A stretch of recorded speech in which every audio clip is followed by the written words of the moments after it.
நாங்கள் கடந்த காலமாக நாங்கள் விசுவாச வாழ்க்கையை பற்றி நாங்கள் பார்த்து வருகிறோம். விசுவாச வாழ்க்கை, விசுவாசம் என்றது நாங்கள் தொடர்ந்து பார்த்து வருகிறோம். நாங்கள் ரட்சிக்கப்பட்டதும் விசுவாசத்தினால தான். நாங்கள் இன்று வரைக்கும் நாங்கள் வாழ்ந்து கொண்டிருக்கிறது, ஜீவிக்கிறதும் விசுவாசத்தினால தான்.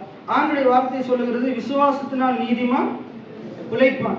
விசுவாசத்தினால் நீதிமான் பிழைப்பான் என்று ஆண்டுடைய வார்த்தை சொல்லுகிறது. மற்றது எபிரேயர் 11ஆம் அதிகாரம் 6வது வசனம் சொல்லுது, விசுவாசம் இல்லாமல் தேவனுக்கு பிரியமா இருப்பது கூடாத காரியம். இன்னைக்கு உங்களுடைய வாழ்க்கையில எவ்வளவு பேர் இருக்கிறீங்க, நீங்க என்ன செஞ்ச ஆண்டவர் பிரியப்படுவார் என்றால், நீங்க கர்த்தரை நம்பும் போது உங்களுடைய குறைவின் மத்தியில நீங்க வாழ்ந்திருந்தாலும் தாழ்ந்திருந்தாலும், உங்களுடைய வாழ்க்கை எப்படிப்பட்டதா இருந்தாலும், நீங்க எப்படிப்பட்ட சூழ்நிலையில் இருந்தாலும், நீங்க எவ்வளவு உயரத்தில் இருந்தாலும், எவ்வளவு பணம் இருந்தாலும், எவ்வளவு வசதியோடு இருந்தாலும், அதே போல உங்களிடத்துல சில தவறான காரியங்கள் இருந்தாலும், உங்களிடத்துல பாவம் இருந்தாலும், இன்றைய நாளில் உங்களால் விட முடியாத காரியங்கள் இருந்தாலும், அதன் மத்தியிலே ஆண்டவர் அதிலிருந்து என்னை விடுவிப்பார். எத்தனை பேர் ஆமீன் சொல்றீங்க? பாவத்துல இன்றைக்கு சில காரியங்களுக்கு அடிமையா இருந்தா அதிலிருந்து ஆண்டவர் விடுவிப்பார். விட முடியாத காரியங்கள் இருக்குமா இருந்தா அதிலிருந்து ஆண்டவர் விடுவிப்பார். என்னால விட முடியும், நான் நம்புறேன், என்னால விட முடியும். உங்க மேல நம்பிக்கையை வைப்பீங்களா இருந்தா, உங்க மேல விசுவாசத்தை வைப்பீங்களா இருந்தா, அந்த பாவம் இன்னும் அதிகரிச்சுட்டு தான் போக முடியும், அதை விடவே முடியாது. அப்ப நம்ம ஒரு தவறு செய்யறோம், ஒரு காரியத்துக்கு அடிமையா இருக்கிறோம், அதிலிருந்து வெளியே வரணும் என்றாலும் நம்முடைய விசுவாசத்தை கர்த்தர் மேல வைக்கணும். அதே போல நம்முடைய பொருளாதார ரீதியாக பண விஷயத்துல நாங்க கடன் பிரச்சனை இருக்கும் போது, அதுலயும் நான் சம்பாதிக்கிறேன் தானே, என்னுடைய சம்பளத்தை வச்சு என்னால் வெளியே வர முடியும். இல்லாட்டி எனக்கு தெரிஞ்ச ஒரு பெரிய ஆள் வெளிநாட்டுல இருக்கிறார், கனடால இருக்கிறார், சுவிட்சர்லாந்துல இருக்கிறார், அதனால அவர்கள் மூலமா நான் என்ன செஞ்சிருவேன், நான் கடவுளெல்லாம் நம்ப தேவையில்லை, என்ற கணவர் வெளிநாட்டுல இருக்கிறார், என்ற மனைவி வெளிநாட்டுல இருக்கிறாங்க, என்ற பிள்ளை எதிர்காலத்துல வெளிநாட்டுல, அவங்க மேல மனுஷன் மேல நம்பிக்கையை வைப்பீங்களா இருந்தா, உங்களோட தொழில் மேல நம்பிக்கையை வைப்பீங்களா இருந்தா, விசுவாசத்தை வைப்பீங்களா இருந்தா, அதாவது வேதம் சொல்லல. ஆனா எவ்வளவு உயரத்துல இருந்தாலும், எவ்வளவு தாழ்வுல இருந்தாலும், எதற்கு அடிமையாக இருந்தாலும், நீங்க கர்த்தர் என்னை இதிலிருந்து விடுவிப்பாரு என்று நீங்க கர்த்தர் மேல நம்பிக்கையை வைக்கும் போது, கர்த்தர் உங்களை அதுல இருந்து நிச்சயமா விடுவிக்கிறவரா இருக்கிறார்.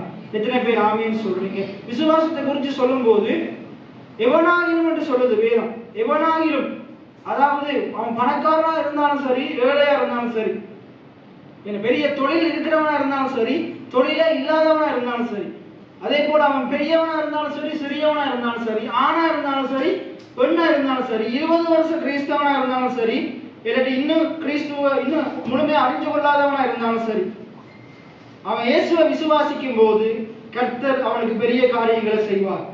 எத்தனை பேர் ஆமீன் சொல்றீங்க? 100க்கு அதிபதி ரட்சிக்கப்படாதவன், அவன் இன்னொரு ரோம குலத்தை சேர்ந்தவன், அவர் பெரிய அரசு அதிகாரியில ஒருத்தனா இருக்கிறான். ஆனா அவன் இயேசுவை குறித்து கேள்விப்பட்டு என்ன செய்யறான், அவன் ஆண்டவராக இயேசு கிறிஸ்துவ விசுவாசிக்கிறான்.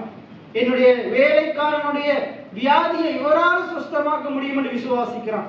ஆண்டவர் சொல்றார், உன் விசுவாசத்தின்படி உனக்கு ஆக கடவுள். அதே போல ஜபீரு, தன்னுடைய மகன் அவன் வியாதியா இருக்கிறான், அவனும் தன்னுடைய மகனுக்காக வேண்டுதல் செய்த போது கர்த்தர் அவனுடைய விசுவாசத்தை அங்கீகரித்து அவனை சுகப்படுத்தினார். எத்தனை பேர் ஆமீன் சொல்றீங்க? அவன் உயிரோடு எழுப்பினார். அதே போலதான் உங்களுடைய விசுவாசம் தேவனுடைய மகிமையை உங்களுடைய வாழ்க்கையில விளங்க செய்யும். எத்தனை பேர் ஆமீன் சொல்றீங்க? நான் கடந்த 20 வாரங்களாக நான் தொடர்ந்து இந்த விசுவாச வாழ்க்கை என்ற தலைப்புல நான் பேசி வருகிறேன். இன்றைக்கு நாங்க 3வது வசனத்துக்கு போக போறோம். எபிரேயர் 11வது அதிகாரம் 3வது வசனம். கடந்த நாங்க 5-6 வாரங்களாக விசுவாசமும் காணப்படாதவர்களும் என்ற சத்தியத்தை நாங்க பார்த்தோம். அதுல போன கிழமை பார்த்தோம், நம்முடைய பாவங்கள் ஆண்டவர் மன்னித்திருக்கிறார். அடுத்தது பரிசுத்தவான்களுக்கு என்று ஆண்டவர் நிறைய சுதந்திரங்களை வைத்திருக்கிறார். எத்தனை பேர் ஆமீன் சொல்றீங்க? நமக்கென்று ஆண்டவர் நிறைய சுதந்திரங்களை வைத்திருக்கிறார். அதை நாங்க போன கிழமை பார்த்தோம். இன்றைக்கு நாங்க 3வது வசனத்தை அதுல இருந்து நாங்க சில காரியங்களை தியானிக்க போகிறோம். ஒருவர் வாசிங்க, எபிரேயர் 11வது அதிகாரம் 3வது வசனம்.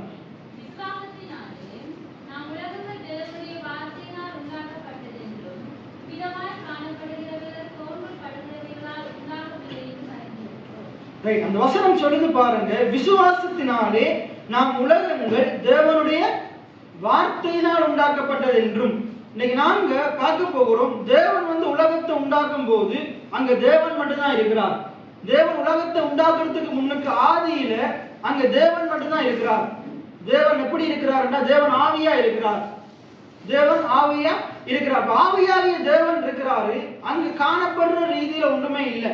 அந்த காணப்படாத உலகத்துல காணப்படாத தேவன் இருந்து கொண்டு அவர் காணப்படாத அவருடைய வார்த்தையை பேசுறார். வார்த்தையும் குமாரனாக இயேசு கிறிஸ்துவும் உண்டு, வார்த்தையும் இயேசுவும் உண்டு. அங்க யோவான் 1ஆம் அதிகாரத்துல நீங்க வாசிங்கன்னா இருக்குது, அந்த வார்த்தை மாம்சமாகி. அப்ப ஆதியில தேவனிடத்துல இருந்த வார்த்தை தான் என்ன செஞ்சது? மாம்சமா வந்தது. அப்ப அந்த வார்த்தை தேவனிடத்துல இருந்தது. எப்ப தேவனிடத்துல இருந்தது? வானத்தையும் பூமியையும் அவர் உண்டாக்கும் போது அந்த வார்த்தை தேவனிடத்துல இருந்தது. அந்த வார்த்தையை அன்றைக்கு பார்க்க முடியல. அந்த வார்த்தையை, உலகத்தை உண்டாக்கின அந்த வார்த்தையை அன்றைக்கு பார்க்க முடியல. ஆனா பாருங்க, அவ்வளவு நூற்றாண்டுகள் வந்த பிறகு ஆபிரகாமின் சந்ததியில, தாவீதின் சந்ததியில, அங்க யோவான் ஸ்நானகன் பிறந்து 5 மாதத்துக்கு பிறகுதான் அந்த வார்த்தை மாம்சமா உலகத்துக்குள்ள பிறக்குது. எத்தனை பேர் ஆமேன்னு சொல்றீங்க? அது வரைக்கும் அந்த வார்த்தையை யாருமே என்ன செய்தது இல்லை, கண்டதே இல்லை. ஆனா இந்த சத்தியம் அந்த வார்த்தையாக இயேசு கிறிஸ்துவை நமக்கு வெளிப்படுத்துது. இன்றைக்கும் அந்த வார்த்தையாக இயேசு கிறிஸ்துவை நாங்க கண்ணால பார்க்கல, ஆனா நாங்க காதால கேட்கிறோம். நாங்க நிச்சயமா விசுவாசிக்கிறோம், ஒரு நாள் எங்கள் கண்கள் அவரை காணும். எத்தனை பேர் ஆமேன்னு சொல்றீங்க? அவர் மேகத்தின் மேல வரும்போது நம்முடைய கண்கள் நிச்சயமா அவரை காணும். எத்தனை பேர் ஆமேன்னு சொல்றீங்க? எத்தனை பேர் விசுவாசிக்கிறீங்க? அப்ப அந்த வார்த்தை இன்னைக்கு பாருங்க, நம்முடைய நம்பிக்கை அந்த வார்த்தை மேலதான் வைக்கணும், இயேசுவின் மேலதான் வைக்கணும். ஆண்டுடைய வார்த்தை சொல்லுது, மனுஷன் அப்பத்தினால் மாத்திரம் அல்ல, தேவனுடைய வாயிலிருந்து புறப்படுகிற ஒவ்வொரு வார்த்தையாலும் பிழைப்பான். அதாவது இயேசுவினாலதான் நம்ம என்ன செய்யறோம்? இன்னைக்கு பிழைக்கிறோம். இன்னைக்கு நான் வாழ்வது நான் இல்ல, கிறிஸ்துவே என்னில் வாழ்கிறார். எல்லாம் சொல்லுங்க, வாழ்வது நான் அல்ல, கிறிஸ்துவே என்னில் வாழ்கிறார். எத்தனை பேர் ஆமேன்னு சொல்றீங்க? இன்னைக்கு அவர் தான் எனக்குள்ள என்னை பிழைக்க செய்திருக்கிறார், என்னை வாழ வைத்திருக்கிறார். அது நம்ம படிக்கிறோம், அவர் நம்மளை வாழ வைக்கிற வல்லலா இருக்கிறார். எத்தனை பேர் ஆமேன்னு சொல்றீங்க? ரைட். அப்ப ஆண்டவர் அங்க தேவனாகிய கர்த்தர் அவர் என்ன செய்யறார்? ஒன்றுமே இல்லை, அங்க உலகம் இல்லை, வானம் இல்லை, பூமி இல்லை, அதாவது விண்ணுலகம் இல்லை, மண் உலகம் இல்லை, காணப்படாத உலகமும் இல்லை, காணப்படுகிற உலகமும் இல்லை. அப்ப எந்த கோள்களும் இல்லை, எந்த நட்சத்திரங்களும் இல்லை, எந்த மரம் செடி கொடிகள் புல் பூண்டுகளும் இல்லை. அவரை தவிர அந்த உலகத்துல ஒரு மனுஷனும் எந்த ஆவியுமே இல்லை, ஒருவரும் இல்லை. அங்க யார் இருக்கிறார்? தேவன் இருக்கிறார். தேவன் இருந்து கொண்டு அங்க ஒன்றுமே இல்லை. நம்ம அங்க இந்த இடத்துல நின்றுப்போமா இருந்து என்ன பேசியிருப்போம்? என்ன ஒன்றையுமே காணல் என்று பேசியிருப்போம். ஆனா அந்த ஒன்றுமில்லாததை பார்த்து ஆண்டவர் என்ன செய்யறாரு? அவர் வாயை திறந்து பேசுறார். என்னத்தை பேசுறாரு? ஆதியிலே தேவன் வானத்தையும் பூமியையும் சிருஷ்டித்தார். எத்தனை பேர் ஆமேன்னு சொல்றீங்க? அது திருவிவிலியத்துல இன்னும் அழகா இருக்குது. இங்கிலீஷ் பைபிள்லையும் திருவிவிலியத்திலையும் இன்னும் அழகா இருக்குது. ஆதியிலே தேவன் விண்ணுலகையும் மண்ணுலகையும் படைத்தார். எத்தனை பேர் ஆமேன்னு சொல்றீங்க? அதாவது மனுஷனுடைய கண்ணுக்கு புலப்படாத விண்ணுலகத்தையும் மனுஷனுடைய கண்ணுக்கு புலப்படுகிற மண்ணுலகத்தையும் உண்டாக்கினார். நம்முடைய கண்களுக்கு தெரியாத ஒரு உலகத்தையும் நம்முடைய கண்களுக்கு தெரிகிற ஒரு உலகத்தையும் உண்டாக்கினார். எத்தனை பேர் ஆமேன்னு சொல்றீங்க? போன கிழமை நான் தொடக்கத்திலேயே பேசினேன். இன்னைக்கு சில உலகத்துல சில கலிலியோங்கிற இந்த விஞ்ஞானிமார் சில காரியங்களை கண்டுபிடிச்சிருக்கிறாங்க. அவர் தொலைநோக்கியை கண்டுபிடிச்சிருக்கிறார். அந்த தொலைநோக்கியால சாதாரண வெற்றிகளால பார்க்க முடியாத தூரத்துல இருக்கிற வானத்துல இருக்கிற காரியங்களை என்ன செய்ய முடியும்? அந்த தொலைநோக்கியை வச்சு பார்க்கும்போது என்ன செய்ய முடியும்? பார்க்க முடியும். அந்த காரியங்களை வச்சு பார்க்கும்போது இன்றைக்கு நமக்கு தெரியாத நட்சத்திரமும், இன்றைக்கு நைட் நீங்க பார்த்தீங்கன்னா உங்க கண்ணுக்கு தெரியாத நட்சத்திரமும் கோள்களும் இன்னும் வானத்தில் இருக்கிற காரியங்களை அந்த தொலைநோக்கி ஊடாக பார்க்கும்போது பார்க்க முடியும். அதே போல நுணுக்கு காட்டி இருக்குது. உருவல மிகவும் சிறிதான காரியங்கள், நம்முடைய கண்ணால பார்க்க முடியாத எறும்பை விட சின்ன காரியங்கள் அதை என்ன செய்ய முடியும்? அந்த நுணுக்கு காட்டில வச்சு பார்க்கும்போது அதை பார்க்க முடியும். எத்தனை பேர் ஆமேன்னு சொல்றீங்க? அதே போல அதனாலையும் பார்க்க முடியாத காரியங்கள் நிறைய உண்டு. எத்தனை பேர் ஆமேன்னு சொல்றீங்க? அந்த நுணுக்கு காட்டியாலையும் அந்த தொலைநோக்கியாலையும் இன்னும் மனுஷன் எவ்வளவு பெரிய கண்டுபிடிப்புகளை கண்டுபிடிச்சாலும் மனுஷன் கண்டிராத காணக்கூடாத நிறைய காரியங்கள் தேவனிடத்துல இருக்குது. எத்தனை பேர் ஆமேன்னு சொல்றீங்க? ஆனா இந்த சத்தியம் அதை வெளிப்படுத்துது, இந்த வேத வசனம் அதை வெளிப்படுத்துது. எத்தனை பேர் ஆமேன்னு சொல்றீங்க? அப்ப நாங்க பார்க்க போகிறோம், தேவன் அந்த இடத்துல இருக்கும்போது தேவனுக்கு முன்னுக்கு ஒன்றுமே இல்லை. அப்ப நம்ம அந்த இடத்துல இருந்திருந்தா என்ன பேசியிருப்போம்? ஒன்றுமே இல்லைன்னு பேசியிருப்போம். இதுக்கு உதாரணமா நிறைய வசனம் வேதத்துல இருக்குது, நிறைய காரியங்கள் இருக்குது. நானும் நிறைய காரியங்களை நான் இந்த இடத்துல கற்றுக் கொடுத்துருக்கிறேன். விசேஷமா யோவான் 2ஆம் அதிகாரத்துல ஒரு காரியம் இருக்குது, கானா ஒரு கல்யாண வீடு. இந்த கானா ஒரு கல்யாண வீட்டுல அங்க ஒரு குறை, அங்க திராட்சை ரசம் என்ன செஞ்சிருச்சு? குறைவு பட்டுருச்சு. அங்க இருக்கிற மரியாள், அந்த மரியாள் என்ன பேசினாங்க? நாங்க பேசுற மாதிரி பேசினாங்க. இந்த இடத்துல இருக்கிற எல்லாரும் அப்படித்தான் பேசியிருப்பீங்க. இப்ப நீங்க ஒரு கல்யாண வீட்டுக்கு போறீங்க, போகும்போது அங்க சோடா முடிஞ்சிருச்சு. எல்லாம் என்ன சொல்லுவீங்க? அங்க உங்களுக்கு காதுக்கு செய்தி வருது, சோடா முடிஞ்சிருச்சான். அப்ப நம்ம என்னத்தை பேசுவோம்? சோடா வரும் என்று பேசுவோமா?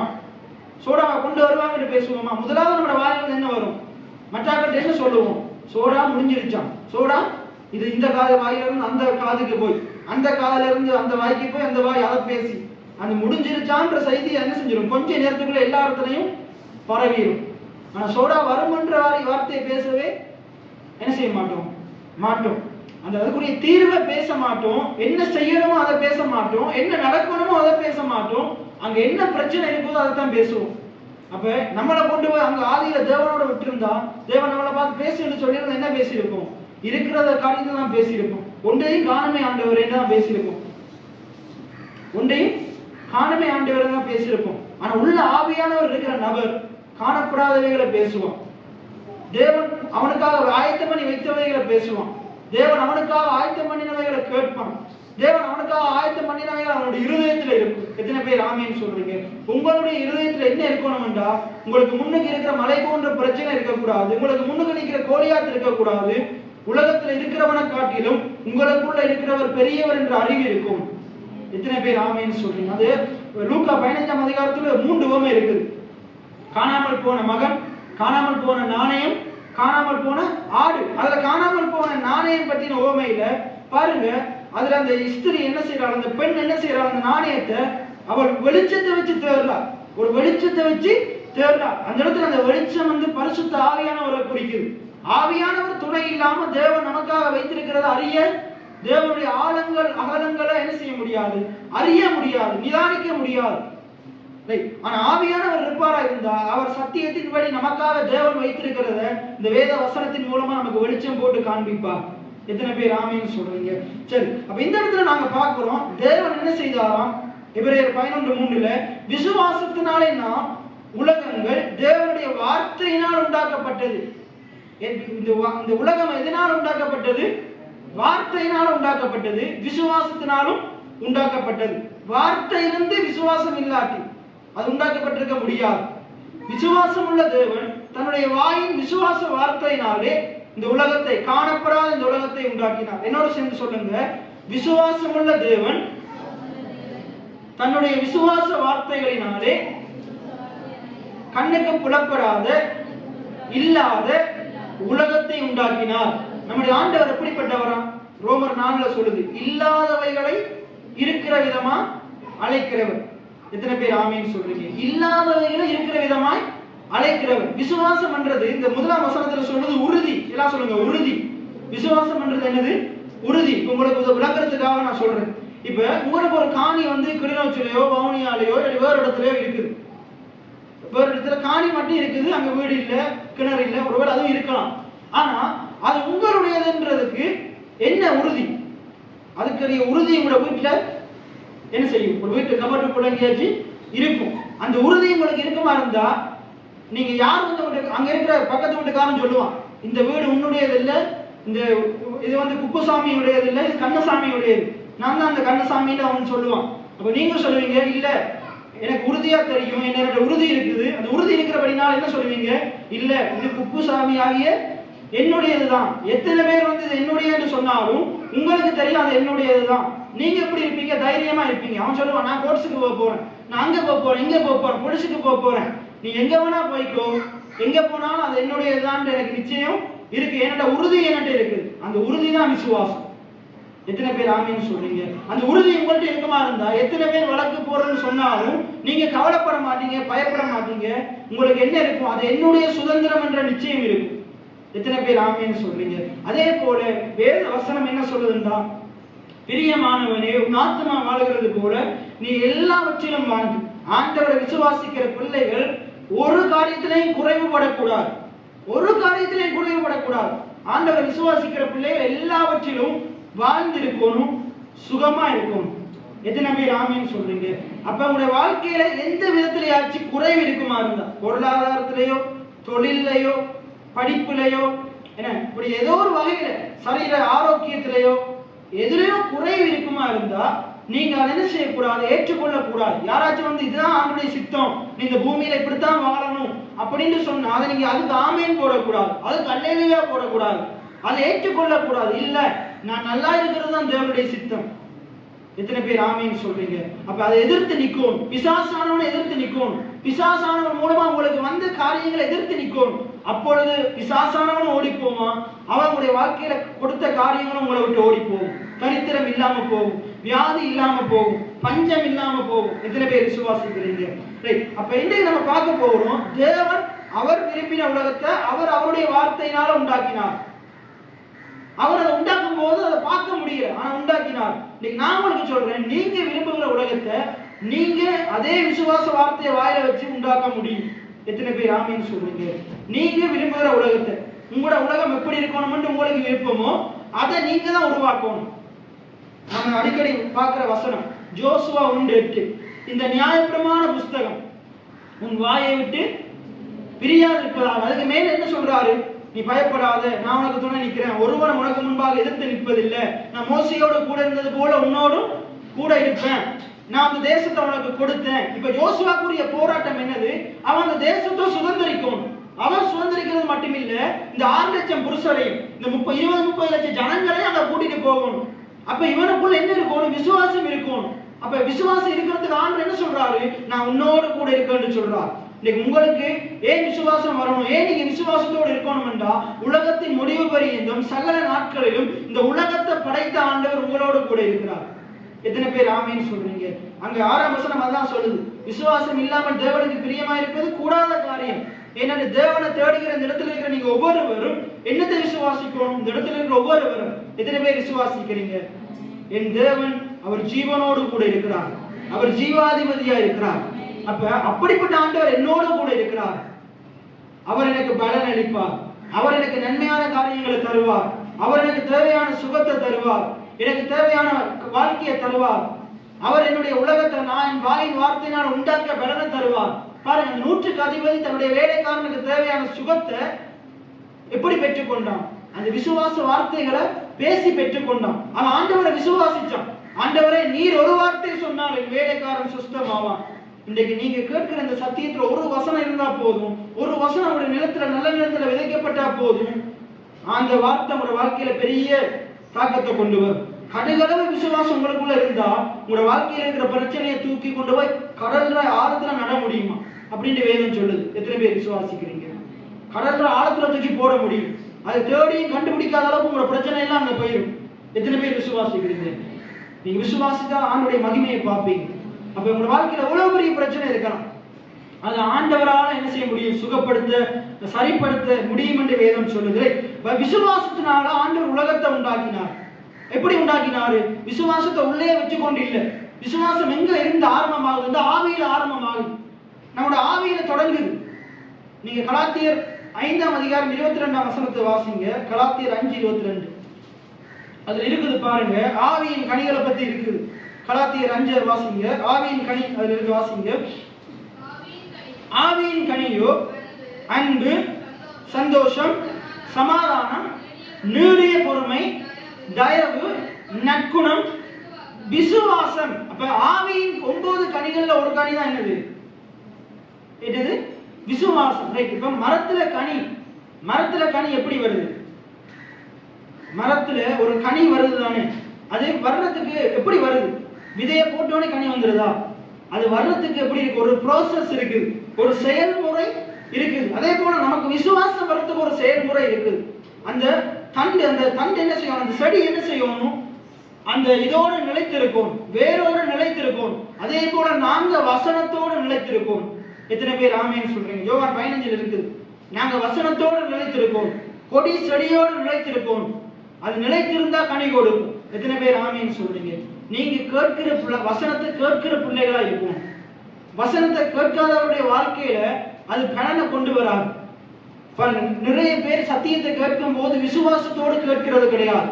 பைபிள்ல சொல்லுது, எபிரேயர் 4ஆம் அதிகாரத்துல சொல்லுது, அவர்கள் விசுவாசம் இல்லாமல் கேட்டபடியினால் கேட்ட வசனம் அவர்களுக்கு பிரயோஜனப்படவில்லை. நீங்களும் விசுவாசம் இல்லாம கேட்பீங்களா இருந்தா இன்றைக்கு கேட்கிற சத்தியம் உங்களுக்கு பிரயோஜனப்படாது. ஆனா விசுவாசத்தோடு கேட்பீங்களா இருந்தா இன்றைக்கு இவர் பேசுகிற சத்தியம், நான் கேட்கிற இந்த சத்தியம் என்னுடைய வாழ்க்கையில மாற்றத்தை உண்டாக்கும். எத்தனை பேர் ஆமேன்னு சொல்றீங்க? மாற்றத்தை உண்டாக்கும். அந்த கானாவூர் கல்யாணத்துல அந்த வேலைக்காரங்க அப்படித்தான் விசுவாசிக்கிறாங்க. மரியாள் என்ன சொல்றாங்க? அவர் பேசுகிறபடி, அவர் சொல்லுகிறபடி செய்யுங்கள். எல்லாம் சொல்லுங்க, அவர் சொல்லுகிறபடி செய்யுங்கள், அவர் சொல்லுகிறபடி செய்யுங்கள்.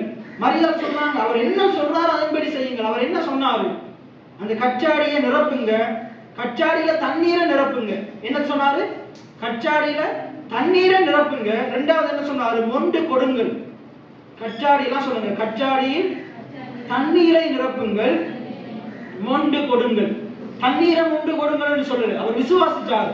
உள்ள போக மட்டும்தான் அது தண்ணீர், உள்ள போயிட்டு அது தண்ணீர் இல்ல, அது என்னது? திராட்சை ரசம். எத்தனை பேர் ஆமீன் சொல்றீங்க? வசனம் உங்களுக்குள்ள எப்படி போகுது? ஆனா அதை விட பல மடங்கு ஆசீர்வாதம் உங்களுடைய வாழ்க்கையில நீங்க வாயால பேசும்போது பலனை கொண்டு வரும். எத்தனை பேர் ஆமீன் சொல்றீங்க? அப்ப அப்படிப்பட்ட ஒரு விசுவாசம் உடையவங்களா இருப்போம். அப்ப விசுவாசத்தினால் என்ன செய்ய முடியும்? உலகத்தை உண்டாக்க முடியும். அடுத்தது சொல்றது, உங்களோட சூழ்நிலைகளை மாற்ற முடியும். நீங்க இப்ப நம்ம வருவோம் ஆதியாகமம் 1ஆம் அதிகாரம் 1-3 வரைக்கும் வாசிங்க. ஆதியிலே தேவன் வானத்தையும் பூமியையும் சிருஷ்டித்தார். பூமியானது ஒழுங்கின்மையும் வெறுமையுமா இருந்தது, ஆழத்தின் மேல் இருள் இருந்தது. அங்க ஆண்டவர் வார்த்தையினால அவர் விரும்புகிற உலகத்தை உண்டாக்கினார். விண்ணுலகத்தை உண்டாக்குறார். வானங்கள் கர்த்தருடையவைகள், அதாவது விண்ணுலகம் கர்த்தருடையது. இந்த மண்ணுலகையோ கர்த்தர் மனிதனுக்கு கொடுத்தார். இந்த பூமியை, இந்த உலகத்தை ஆண்டவர் யாருக்காக கொடுத்தார்? நம் ஒவ்வொருவருக்காக கொடுத்தார். நாம இங்க எல்லாவற்றையும் கீழ்படுத்தி ஆண்டு கொள்ளும்படிக்கு கொடுத்தார். எத்தனை பேர் ஆமீன் சொல்லுங்க? அது நம்முடைய கண்ட்ரோல்ல கொடுத்தார். இன்னைக்கு இயற்கை ஆவிக்குரிய உலகம் அது ஆண்டவர் ஆள்றார். ஆனா இந்த இயற்கை உலகத்தை ஆள்றது யாரு? ஆண்டுடைய வார்த்தையை பேசுகிற நீங்களும் நானும் தான். எத்தனை பேர் ஆண்டுடைய வார்த்தையை பேசுறீங்க? நீங்க அந்த இயற்கை உலகத்தை ஆளணுமா இருந்தா நீங்க கட்டாயம் ஆண்டுடைய வார்த்தையை பேசியே ஆகும். ஆண்டுடைய வார்த்தையை பேசணுமா இருந்தா ஆண்டுடைய வார்த்தை உங்களுடைய இருதயத்தில் இருக்கும். ஆண்டுடைய வார்த்தை உங்களுடைய இருதயத்தில் இருக்கணுமா இருந்தா ஆண்டுடைய வார்த்தையை நீங்க கேட்கணும். அதான் ஜோசுவால 1:8 நாங்க பார்க்கிறோம். இந்த நியாயப்பிரமாண புஸ்தகம் வேத இந்த புத்தகத்தை விட்டு, வேத புத்தகத்தை விட்டு பிரியாது இருப்பதா என்று சொல்லல, கலண்டரை விட்டு பிரியாது இருப்பதா என்று சொல்லல. வேத என்ன சொல்றது? ஆண்டுடைய வார்த்தை, இந்த வேத வசனம் என்ன செய்யும்? வாயை விட்டு பிரியாது இருப்பதாக. ஜோசுவா வந்து கானானுக்குள்ள போகணுமா இருந்தா, அவன் மட்டும் இல்ல, அவனோட கூட இருக்கிற 6 லட்சம் புருஷர்களும் 20-30 லட்சம் ஜனங்களும் கானான சுதந்திரிக்க வேணுமா இருந்தா, ஜோசுவாட இருதயத்துக்குள்ள, ஜோசுவாட வாயில என்ன இருக்கும்? ஆண்டவருடைய வார்த்தை இருக்கும். அன்றைக்கு கர்த்தர் சொன்ன வார்த்தை என்னது? அவர் என்னோட கூட இருக்கிறார். நம்ம படிக்கிறோம், அவர் என்னோடு இருந்தா நான் ஒரு சேனைக்குள்ள பாய்வேன், அவர் என்னோடு இருந்தா நான் ஒரு மதிலை தாண்டுவேன். எத்தனை பேர் ஆமீன் சொல்றீங்க? அந்த அதிகாரத்துல நீங்க 3வது வசனத்திலிருந்து 3ஆம் அதிகாரத்திலிருந்து 6ஆம் அதிகாரம் வாசித்தீங்கன்னா அங்கதான் இருக்கு. அவங்க அந்த எரிகோ மதுரை தாண்டுறாங்க. எதனால? வசனம் உள்ள இருந்ததால, வசனத்தை ஆர்ப்பரித்ததுனால. எத்தனை பேர் விசுவாசிக்கிறீங்க? ஆண்டவர் உங்களோடு இருக்கிறபடினால நீங்களும் சேனையை தாண்டுவீங்க, நீங்களும் மதுரை தாண்டுவீங்க. உங்களுக்கு எதிராக எத்தனை ஆயிரம் பேர் வந்தாலும் நீங்க அதை தாண்டுவீங்க, நீங்க அவங்களை மேற்கொள்ளுவீங்க. உங்களுக்கு எதிராக எத்தனை பிரச்சனை வந்தாலும், 1000 தடைவரி மறித்தாலும் நீங்க பயப்பட மாட்டீங்க. கடவுள் உங்களோட கூட இருக்கிறார்.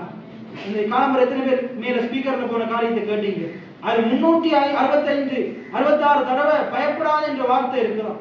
பயப்படாதே அஞ்சாதே என்ற வார்த்தை இருக்கலாம். உங்களோடு இருக்கிற ஆண்டவர் அவர் பயத்தினாவியை கொடுக்கிறவர் அல்ல, உங்களுக்குள்ள பலத்தினாவியை கொடுத்தவரா இருக்கிறார்.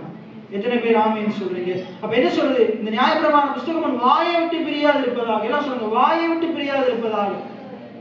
இதில் எழுதி இருக்கிறபடி எல்லாம் நீ நடக்க கவனமா இருக்கும்படிக்கு இவைகளே உங்களுடைய இருதயத்திலே நினைச்சு கொண்டிருப்பாயாக. அதாவது நான் அடிக்கடி சொல்லுவேன், அசை போட்டு கொண்டிருப்பாயாக, அதையே உங்களுக்குள்ள முணுமுணுத்து கொண்டிருப்பாயாக, அதை தியானித்துக் கொண்டிருப்பாயாக. அப்ப முதல் வாயை விட்டு பிரியாது இருப்பதாக. அடுத்தது இருதயத்துக்குள்ள முணுமுணுத்து கொண்டே இரு, முணுமுணுத்து கொண்டிருப்பாயாக, தியானித்துக் கொண்டிருப்பாயாக. அப்பொழுது நீ உன் வழியை வாய்க்க பண்ணுவாய். அப்ப நம்மட வழியை நம்ம தான் வாய்க்க பண்ணணும். வாய்க்க பண்ணணுமா இருந்தா என்ன செய்யணும்? இந்த வசனத்தை எடுத்து நம்மளோட வாயிலே இருதயத்திலையும் வைக்கணும். அப்ப ஆதியில தேவன் நமக்காக உலகத்தை உண்டாக்கினார், ஒரு அதிகாரத்தை நம்மட கையில தந்துட்டார். இப்ப சொல்றாரு, உனக்கு தேவையான உலகத்தை நீ உண்டாக்கு, உனக்கு தேவையான உலகத்தை நீ உண்டாக்கு. இப்ப விளங்குறதுக்காக சொல்றேன். இப்ப பெற்றோர் இருக்கிறாங்க, பெற்றோர் என்ன செய்யறாங்க? தன்னுடைய பிள்ளைய நல்லா படிக்க வச்சு அவனுக்கு என்ன செய்யறான், நல்ல அவனோட வாழ்க்கையில சாப்பாடு ஆகாரம் எல்லாம் கொடுத்து ஏற்ற காலம் வரும்போது அவனுக்கு திருமணம் முடிச்சு வச்சு அவனுக்கு ஒரு வீடு வாங்கி கொடுக்குறான், ஒரு காணியை வாங்கி கொடுத்து வீடை வாங்கி கொடுக்குறாங்க. இப்ப அவன் ஒவ்வொரு நாள் அவனுக்கும் மனசுக்கும் தேவையான பிள்ளைகளுக்கும் தேவையான சாப்பாட்டுக்காக அப்பா அம்மாட்ட விடக்கூடாது, அப்பா அம்மாவை தங்கி வாழக்கூடாது. அவன் என்ன செய்யணும், இனி அவனை தான் ஆண்டு கொள்ளணும், அவன்கிட்ட குடும்பத்தை நீ அவன் தான் ஆண்டு கொள்ளணும். கொண்டாட்டியை பார்த்து சொல்லக்கூடாது, நீ போய் உங்க அம்மா அப்பாட்ட சாப்பாடை வாங்கிட்டு வா, நீ போய் அவங்ககிட்ட காசை வாங்கிட்டு வா, நீ போயிட்டு அவங்ககிட்ட வாங்கிட்டு வான்னு இல்ல. இப்ப என்னது, இவனுக்கு கீழே இவனுக்கு ஒரு குடும்பம் வந்த பிறகு இவனுக்கு அதிகாரம் வந்திருக்கு, இவனுக்கு ஒரு பொறுப்பு வந்திருக்குது. இனி இவன் தன்னுடைய குடும்பத்தை தான் தான் ஆளணும். விளங்குதா? இவங்களோட குடும்பத்தை பெற்றோர் ஆளக்கூடாது. இவங்களோட குடும்பத்தில் ஏதாச்சும் குறையண்டு அவன் தான் பார்த்து கொள்ளணும். மற்றவர்கிட்ட போய் கையேந்தி நிக்க கூடாது. எத்தனை பேர் ஆமீன் சொல்றீங்க? மற்றவர்கிட்ட கையேந்தி நிக்க கூடாது. கர்த்தர் இந்த சபையை நமக்கு தந்திருக்கிறார். இந்த சபை நம்மளாலதான் என்ன செய்யணும், கட்டி எழுப்பப்படணும். எத்தனை பேர் ஆமீன் சொல்றீங்க? நம்மளாலதான் போஷிக்கப்படணும், நம்மளாலதான் கட்டி எழுப்பப்படணும். இப்ப ஆண்டவர் இந்த சபையில ஊழியக்காரனா இப்ப என்னை வச்சிருக்கிறார் என்றால் நான் என்ன செய்யணும், இந்த சபையில சத்தியத்தை நான் தான் கற்றுக் கொடுக்கணும். அதை விட்டுட்டு ஒவ்வொரு கிழமையும் இன்னொரு இடத்துல இருந்து கொண்டு வந்து ஒவ்வொரு 4 கிழமையும் 4 பிரசங்கையால் எடுக்கக்கூடாது. அதிகமான எடுக்கலாம், நான் தான் என்ன செய்யணும், கற்றுக் கொடுக்கணும், நான் தான் வழி நடத்தணும். அந்த பொறுப்பை உத்தரவாதத்தை கடவுள் என்னென்று தந்திருக்கிறார். எத்தனை பேர் ஆமீன் சொல்றீங்க? அதே போல உங்களோட குடும்ப தலைவர்களா நீங்க இருப்பீங்கன்னா அந்த குடும்பத்தினுடைய உத்தரவாதம் உங்களுடையது. அந்த குடும்பம் சாப்பிடுறது, அந்த குடும்பம் நல்லா இருக்கிற உத்தரவாதம் உங்களுடையது. நாளைக்கு வீட்டுல சாப்பாடு இல்லாட்டி அதை நீங்க தான் பார்த்துக் கொள்ளணும். நீ போய் உங்க அப்பாட்ட கேளுன்னு சொல்ல கூடாது. நாளைக்கு பிள்ளை ஏதாச்சும் தேவையா இருந்து அந்த பிள்ளையோட தேவையை நீங்க தான் சந்திக்கணும். நீங்க என்ன செய்யக்கூடாது, அவன் அம்மா மாட்ட போய் கேளு அப்பா பாட்ட போய் கேளுன்னு சொல்ல கூடாது. இந்த ஆளுகை அதிகாரம் உங்களுடையது. எத்தனை பேருக்கு நான் சொல்றது விளங்குது? அதே போல தேவன் இந்த பூமியை உங்களோட கையில தந்துட்டார். ஆதியில உங்களுக்காக உண்டாக்கினாருதான், ஆனா இப்ப உங்கள்கிட்ட தந்துட்டார். இனி இந்த உலகம் நல்லா இருக்கிறது நாசமா போறது நம்மட கையில தான் இருக்குது. எத்தனை பேர் ஆமீன் சொல்றீங்க? பாருங்க, இந்த இடத்துல நீங்க எல்லாம் இந்த இடத்துல வாழ்றீங்க. தேவன் உங்களுக்கு அருமையான வீடை தந்திருக்கிறார், அருமையான மனைவி பிள்ளைகளை தந்திருக்கிறார், காணியை தந்திருக்கிறார். அப்ப நீங்க தான் அவைகளை ஆண்டு கொள்ளும். உங்களோட வீட்டுல ஏதாச்சும் குறைவா இருக்குமா இருந்தா, உங்களோட வீட்டுல பல்பு பழுதா போகுமா இருந்தா பக்கத்து வீட்டுக்காரன் வந்து வாங்கி தர மாட்டான், பக்கத்து வீட்டுக்காரன் வந்து வாங்கி தர மாட்டான். அந்த குறையை உடனடியாக நிவர்த்தி செய்ய வேண்டிய பொறுப்பு யார்கிட்ட இருக்குது? உங்கள்கிட்ட தான் இருக்குது. அந்த பல்பை வாங்குறதுக்கு ஆண்டவர் உங்களுக்கு நல்ல தொழிலை தந்திருக்கிறார், வருமானத்தை தந்திருக்கிறார். அதுல குறைவு இருக்குமா இருந்தா ஆண்டவர்கிட்ட கேளுங்க, ஆண்டவரே இப்படி ஒரு குறைவு இருக்குது. நீங்க கேட்கிறவனுக்கு நீங்க என்ன செய்வீங்க? தரமாட்டேன்னு சொல்ல மாட்டீங்க. யாக்கோபுல சொல்லுது, ஞானத்தை கேட்டா ஞானத்தை சம்பூர்ணமா கொடுப்பீங்களே. இந்த ஐஸ்வர்யத்தை சம்பாதிக்கிறதுக்கு, பணத்தை சம்பாதிக்கிறதுக்கு, என்னுடைய வீட்டில் இருக்கிற இந்த குறைவுகள் நீங்கும்படியாக, எனக்கு ஐஸ்வர்யம் உண்டாகிறதுக்கு, பணம் உண்டாகிறதுக்கு, என் தொழில விருத்தி ஏற்படுறதுக்கு எனக்கு ஞானத்தை தாங்க. நான் எப்படி இந்த தொழிலை ஞானமா செய்யறேன்னு எனக்கு ஞானத்தை தாங்கன்னு அவர்கிட்ட கேட்டா அவர் தராம இருப்பாரா? சம்பூர்ணமா தருவார். எத்தனை பேர் ஆமீன் சொல்றீங்க? அப்ப உங்களோட உலகத்தை நீங்க தான் உண்டாக்கணும், நம்மளோட உலகத்தை நாங்க தான் உண்டாக்கணும். ஆதியில தேவன் எப்படி உண்டாக்கினாரோ அப்படிதான் நாங்க உண்டாக்கணும். ஏனென்றா அந்த விசுவாச தேவனுடைய விசுவாச பிள்ளைகளா நான் இருக்கிறேன். நானும் நீங்களும் அப்படித்தான் இருக்கிறோம். என்ன சொல்லுங்க? விசுவாச தேவனுடைய விசுவாச பிள்ளை நான். என்ன சொல்லுங்க? விசுவாச தேவனுடைய விசுவாச பிள்ளை நான். எத்தனை பேர் விசுவாசிக்கிறீங்க? அப்ப விசுவாச பிள்ளைகள் என்ன செய்யணும்? விசுவாசம் உள்ளவர்களா நடந்து கொள்ளும், ஆளுகை செய்யும். அப்ப நம்மட உலகத்தை நம்ம தான் உண்டாக்கணும். நம்மட வீட்டுல ஏதாச்சும் பல்பு பழுதா போனா நம்ம வாங்குற மாதிரி நம்மட குடும்பத்துல ஏதாச்சும் பிரச்சனையா இருக்கா, நோய் வருமா இருந்தா, பிசாசின் பிடியில யாராச்சும் இருப்பாங்களா இருந்தா அதை நோக்கி நாங்க கட்டளை இடணும், அதை நோக்கி நாங்க கட்டளை இடணும். நம்முடைய அதிகாரத்தை நம்ம அறிந்து கொள்ளும். இன்னைக்கு நாங்க பார்க்க போகிறோம், அந்த 100க்கு அதிபதி தன்னுடைய அதிகாரத்தை அறிஞ்சு வச்சிருந்தார். அவரை சுற்றி இருக்கிற இடத்துல ஒரு பிரச்சனை வரும்போது, தன்னுடைய வேலைக்கான வியாதியா இருக்கும் போது அவர் என்ன செய்யறாரு? ஒரு வார்த்தை மாத்திரம் சொல்லும், ஆண்டுடைய வார்த்தையின் மேல விசுவாசம் வைக்கிறார். ஏனென்றால் அந்த வார்த்தை தான் உலகத்தை உண்டாக்கின வார்த்தை. எத்தனை பேர் ஆமீன் சொல்றீங்க? உலகத்தை உண்டாக்கின வார்த்தை, அதைத்தான் நாங்க தியானிச்சு கொண்டிருக்கிறோம், அதைத்தான் கேட்டுக் கொண்டிருக்கிறீங்க.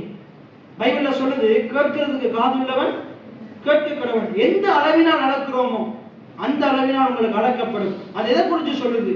எந்த அளவினால் இந்த காதால கேட்கிறீங்களோ அந்த அளவினால் உங்களுக்கு பலன் வரும். எல்லாம் திருப்பி கொடுங்க. மாற்கு 4வது அதிகாரம். அந்த மாற்கு 4ஆம் அதிகாரத்துல விதைக்கிறவனுடைய உவமையை பத்தி சொல்லப்படுது. அதுல 4 விதமான நிலங்களை பத்தியும் சொல்லப்படுது. மாற்கு 4ஆம் அதிகாரம் அந்த உவமையை வாசிங்க. விதைக்கிறவன் 14ஆம் வசனத்தை பாருங்க. விதைக்கிறவன் வசனத்தை விதைக்கிறான். வசனத்தை கேட்ட உடனே வடியா பாருங்க, விதைக்கிறவன் என்னத்தை விதைக்கிறான்? என்னத்தை விதைக்கிறான்? இப்ப நான் என்னத்தை விதைச்சு கொண்டிருக்கிறேன்? என்னத்தை விதைக்கிறேன்? வசனத்தை விதைச்சு கொண்டிருக்கிறேன். எங்க விதைக்கிறேன்? எங்க விதைச்சு கொண்டிருக்கிறேன்? உங்களுடைய இருதயத்துக்குள்ள விதைக்கிறேன். இந்த இடத்துல இருக்கிற ஒவ்வொருவருடைய இருதயத்துக்குள்ள விதைக்கிறேன். விதைக்கிறவன் வசனத்தை விதைக்கிறான். வசனத்தை என்ன சொல்லுங்க? வசனத்தை கேட்ட உடனே பாருங்க, இப்ப நீங்க கேட்ட உடனே சிந்தை எங்கேயோ கொண்டு போவான். இதுக்குள்ள இருக்கும் போதே எங்கேயோ கொண்டு போவான் போல, எழுப்பி போக பண்ணுவான். வசனத்தை கேட்ட உடனே, ஜெபிச்ச உடனே இல்ல, உபவாசம் பண்ணின உடனே இல்ல, வசனத்தை கேட்ட உடனே. வசனத்தை என்ன சொல்லுங்க? வசனத்தை கேட்ட உடனே. இப்ப வாசிங்க, சாத்தான் வந்து வசனத்தை கேட்ட உடனே யார் வர்றாமா? அங்க இது மத்தேயு லூக்கா அதிகாரம், லூக்கா 3ஆம் அதிகாரத்துல கடைசி பகுதியில என்ன நடக்குதுன்றா, மத்தேயு லூக்கால எல்லாம் இருக்குது. மத்தேயு லூக்கால கடைசி பகுதியில 3ஆம் அதிகாரம் கடைசி பகுதியில இயேசு 30 வயதுல ஜோர்தான் நதியில யோவான் ஞானஸ்நானம் பெறுகிறார். ஞானஸ்நானம் பெற்ற உடனே அவர் வெளியே வரும்போது, அவர் அந்த ஜோர்தான் நதியை விட்டு வெளியே வரும்போது, அங்க புறாவடியில பரிசுத்த ஆவியானவர் அவர் மேல இறங்குறார். இறங்குற உடனே வானத்திலிருந்து ஒரு சத்தம் கேட்குது. வானத்திலிருந்து வசனம் கேட்குது. யாருடைய வசனம்? பிதாவினுடைய வசனம். என்ன வசனம் கேட்குது? இவர் என்னுடைய நேசகுமாரன், இவரில் பிரியமாயிருக்கிறேன். இந்த வசனத்தை கேட்ட உடனே அடுத்த அதிகாரத்துல சாத்தான் வந்து என்ன சொல்றான்? நீர் தேவனுடைய குமாரனே ஆனான், இந்த கல்லுகளை அப்பமாக்கும்படி சொல்லும். என்ன? அப்ப இயேசு பிதாவின் வசனத்தை கேட்ட உடனே சாத்தான் வந்து பாருங்க, இயேசுவுக்கே சாத்தான் வர முடியுமா இருந்தா, வசனத்தை கேட்ட உடனே சாத்தான் வர முடியுமா இருந்தா, நீங்களும் நானும் ஏமாத்துறோம். இப்ப நம்முடைய வாழ்க்கையில என்ன நடக்குது? சாத்தான் வர்றான். அங்க ஏதேன் தோட்டத்திலே சாத்தான் வந்தான். வலு சர்ப்பம் என்ன செஞ்சது? வந்தது. ஆண்டவர் சொல்லிட்டு போறாரு. என்ன சொல்லிட்டு போறாரு? ஆண்டவர் சொல்லிட்டு போறாரு, இந்த தோட்டத்தின் நடுவில் இருக்கிற வெளிச்சத்திற்கு அணி என்ன செய்யக்கூடாது? புசி சொல்லிட்டு அவர் போறாரு. அங்க சாத்தான் பிசாசு வலு சர்ப்பம் என்ன செய்யுது? தந்திரமா வருது. வந்து என்ன செய்யுது? நீ இதை புசிச்சின தேவனை போல மாறுவ. இதை புசிச்சு நீ ஒரு செயலை செஞ்சியா இருந்தா பாருங்க, விசுவாசம் என்றது அவருடைய செயல் மேல வைக்கிற நம்பிக்கை. விசுவாசம் என்றது என்னது? நம்முடைய செயல் மேல வைக்கிற நம்பிக்கை இல்ல, அவருடைய செயல் மேல வைக்கிற நம்பிக்கை. ஆனா இந்த பிசாசு என்ன சொல்ல மாட்டா? நம்மளை செய்ய சொல்லும். அங்க ஏவால ஒரு காரியத்தை செய்ய சொல்லுது. நீ இப்படி செஞ்சாதான் நீ தேவனுடைய பிள்ளை, நீ செஞ்சாதான் தேவனை போல மாறுவ. ஏற்கனவே அவன் தேவசாயில தான் இருக்கிறான். இங்க இயேசுவை சொல்லுது பிசாசு, நீ என்ன செய்யும்? நீ இந்த கல் அப்பமாக்கினா நீ தேவனுடைய குமாரன், நீ நிரூபிச்சு காட்டும். நீர் நான் தேவனுடைய குமாரன் என்றத நீர் எனக்கு நிரூபிச்சு காட்டும். நீர் செயல் செய்து நிரூபித்து காட்டும். நாங்க நம்முடைய செயல்களினால் அவருடைய பிள்ளைகள் இல்ல, நாங்க அவரை விசுவாசிக்கிறதுனால அவருடைய பிள்ளைகள். அதான் சொன்னேன், நாங்கள் தேவனுடைய விசுவாச பிள்ளைகள். சொன்னேன், நான் விசுவாச தேவனுடைய விசுவாச பிள்ளை. அதான் நம்முடைய பேர் என்னது? விசுவாசி. என்னது? விசுவாசி. நாங்க கடவுளை விசுவாசிக்கிறவங்க, கடவுளை நம்புகிறவங்க. எப்படிப்பட்ட ரீதியிலையும் நம்முடைய நம்பிக்கை விசுவாசம் யார் மேல இருக்கும்? வெளிநாட்டில் இருக்கிற மாமாட்டில் இருக்கும் இல்ல, எங்க இருக்கும்? கர்த்தர் மேல இருக்கும். கர்த்தர் மேல தன் நம்பிக்கையை வைக்கிற மனுஷன் பாக்கியவான். கர்த்தரை தன் நம்பிக்கையை கொண்டிருக்கிற ஜனம் ஆசீர்வதிக்கப்பட்டது. எத்தனை பேர் ஆமைன்னு சொல்றீங்க? அவனுடைய வம்சம் இந்த பூமியில ஆசீர்வாதமா இருக்கும். 112 சங்கீதம் சொல்லுது. சரி, ரைட். அப்ப அங்கிருந்து வெளியே போகும்போது என்ன நடக்குது? ஆண்டவர் சொல்றார், இவர் என்னுடைய நேசகுமாரன், இவரில் நான் பிரியமா இருக்கிறேன், இவரில் நான் பிரியமா இருக்கிறேன். அங்கதான் சோதனை வருது. அப்ப இன்னைக்கு பாருங்க, வசனத்தை கேட்ட உடனே சாத்தான் வந்து என்ன சொல்லுங்க? வசனத்தை கேட்ட உடனே சாத்தான் வந்து, சாத்தானுக்கு என்னது பிடிக்காது? எது பிடிக்காது? இந்த இடத்துல இருக்கிற நீங்க வசனத்தை கேட்கறது பிடிக்காது. நீங்க வந்து சர்ச்சுக்கு வர்றது பிடிக்கும், ஆராதனை செய்யறது பிடிக்கும், பாஸ்டரோட சேர்ந்து எங்களோட சேர்ந்து பாட்டு படிக்கிறது பிடிக்கும், துதிக்கிறது பிடிக்கும், சோஸ்தரிக்கிறது பிடிக்கும், எல்லாம் பிடிக்கும். எது பிடிக்காது தெரியுமா? வசனத்தை கேட்கறது பிடிக்காது. ஏன் தெரியுமா? வசனத்தை கேட்டுட்டா சத்தியத்தை அறியும் போது சத்தியம் உங்களை விடுதலையாகும். வசனத்தை நீங்க கேட்கும் போது அந்த வசனம் உங்களை விடுதலையாகும். எத்தனை பேர் விசுவாசிக்கிறீங்க?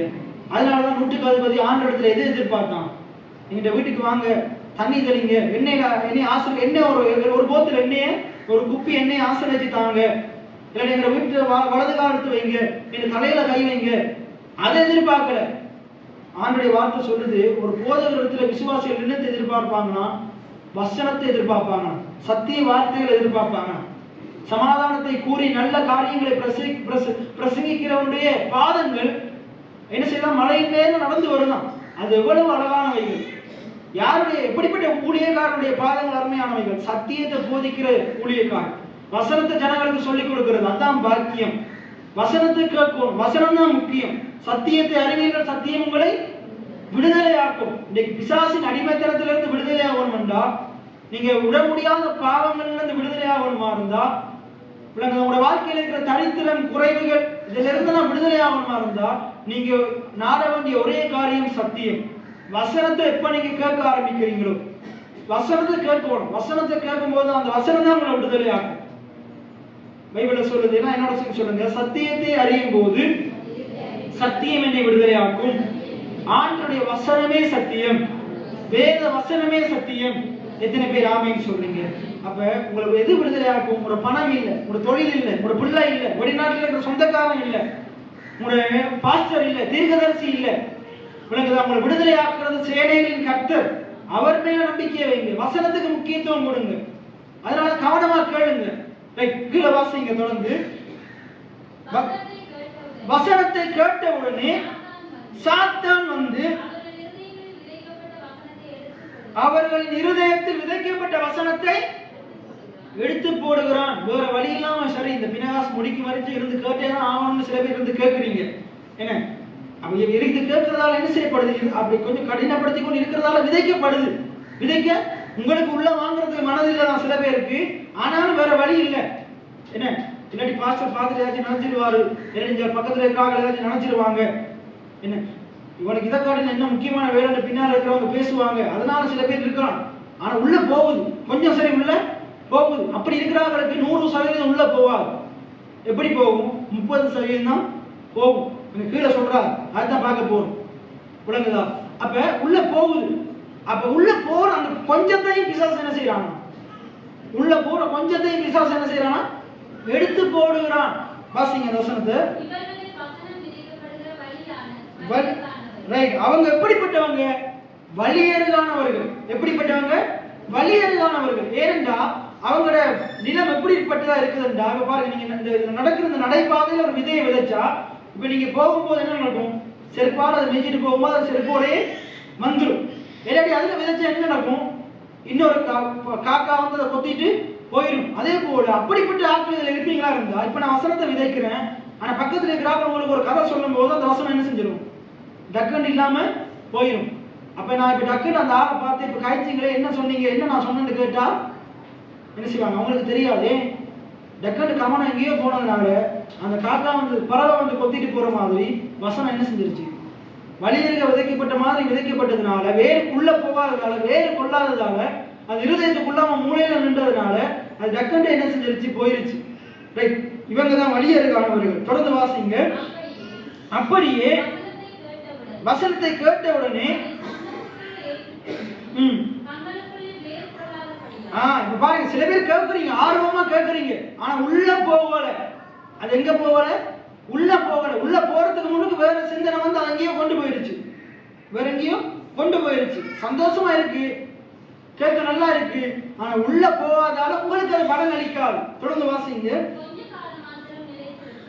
அது கொஞ்ச காலம் மட்டும்தான் அப்படிப்பட்டவங்க என்ன செய்வாங்க? வசனத்தின் மேல நிலைத்திருப்பாங்க. வாசிங்க. ரைட். அப்ப நாளைக்கு தொழிலையோ இல்லாட்டி படிப்புலையோ எதுலையோ கஷ்டம் வரும்போது என்ன நடக்கும்? நிலைத்திருக்க மாட்டாங்க. வாசிங்க. இடரல் அடைகிறார்கள். ரைட், இவங்க தான் கற்பாறை நிலத்தில் விதைக்கப்பட்டவங்க. இடரல் அடைகிறார்கள், அவங்களுக்குள்ளே வேறு ஒன்று படல. தொடர்ந்து வாசிங்க.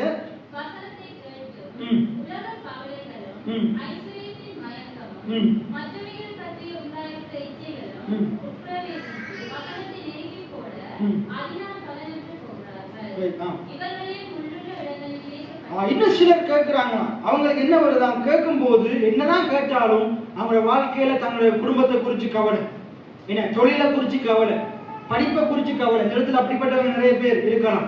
என்ன கவலை, கவலைப்படுகிறதுனால என்ன நடக்க போகுது? சரீர அளவோடு ஒரு உலகத்தை கூட்ட முடியுமா? குறைக்க முடியுமா? முடியாது. கவலைப்படாதிருங்கள். ஏனென்றா ஆண்டவர் இந்த ஆகாயத்து பறவைகளையே போஷிக்கிறார் என்றா, விதைக்காத இந்த ஆகாயத்து பறவைகளையே போஷிக்கிறார் என்றா, என்ன இந்த காட்டு புஷ்பத்தை உடுத்துவிக்கிறார் என்றான். உங்களை உடுத்துவிப்பது அதிக நிச்சயம் அல்லவா? பரமபிதா உங்களை போஷிப்பார் அல்லவா என்று அவரை நாடுங்க. அவர் மேலே விசுவாசத்தை வைங்க. எத்தனை பேர் ஆமேன்னு சொல்றீங்க? அவர் உங்களை பிழை போட்டுவார். என்ன சொல்லுங்க? அவர் என்னை பிழை போட்டுவார், அவர் என்னை போஷிப்பார், அவர் என்னை உடுத்துவிப்பார், அவர் என் தேவையை சந்திப்பார், அவர் என் சூழ்நிலைகளை மாற்றுவார், அவர் என்னுடைய ஜெபத்துக்கு பதிலளிப்பார். எத்தனை பேர் ஆமேன்னு சொல்றீங்க? சரி, அப்ப இவங்களுக்கு என்னதான்? உலக கவலை, குடும்ப காரியங்களை குறித்து கவலை, என் ஐஸ்வர்ய மயக்கம், பணத்தை சம்பாதிக்கணும், பெரிய முடிங்க, பெரிய வேலைக்கு போகணும், பணத்தை சம்பாதிக்கணும், நாளைக்கு லோன் கட்டணும், நாளைக்கு லீசிங் கட்டணும். ஐஸ்வர்ய மயக்கம், என்ன பண ஆசை, அது ஐஸ்வர்ய மயக்கம். பண ஆசை, ஐஸ்வர்ய மோகம், இச்சை, பணத்தின் மேல இருக்கிற இச்சை, காசின் மேல இருக்கிற இச்சை, சொத்தின் மேல இருக்கிற இச்சை. அப்ப ஐஸ்வர்ய மயக்கம் என்ன செய்யுது? இது என்ன நடக்குதுன்னா மற்றவைகளை பற்றி உண்டாகிற இச்சைகளும், மற்ற காரியங்களை குறிச்ச இச்சை. என்ன இப்ப டக்குன்னு முடிச்சா இறைச்சி மேல இருக்கிற இச்சை, அடுத்தது டிவி மேல, சில பேர் முடிச்சுட்டு போய் படம் பார்ப்பாங்க, ஜோக்குகள் போட்டு பார்ப்பாங்க, அதன் மேல இருக்கிற இச்சை. பெரிய முடிச்சாதான் போய் பார்க்க, நல்ல மழை குளிர், நல்ல தூக்கத்தின் மேல இருக்கிற இச்சை. என்ன இன்னும் கொஞ்சம் தூங்கட்டும், இன்னும் கொஞ்சம் உறங்கட்டும், கை முடக்கி கொண்டு நித்திரை செய்யட்டும் என்பாயோ, உன் தரித்திரம் வழிபோக்கனை போலவும் ஆயுதம் அணிந்தவனை போலவும் வரும் என்று வேதம் சொல்லுது. சில பேருக்கு தூக்கத்தின் மேல இச்சை, தூங்குறது. சில பேருக்கு சாப்பாட்டின் மேல இச்சை, சில பேருக்கு வேலை மேல இச்சை. கடவுளை காட்டில் எதன் மேல நீங்க ஆசையை வச்சாலும் அது இச்சை, அது பாவம். பணத்தின் மேல இச்சை, அதான் பண ஆசை.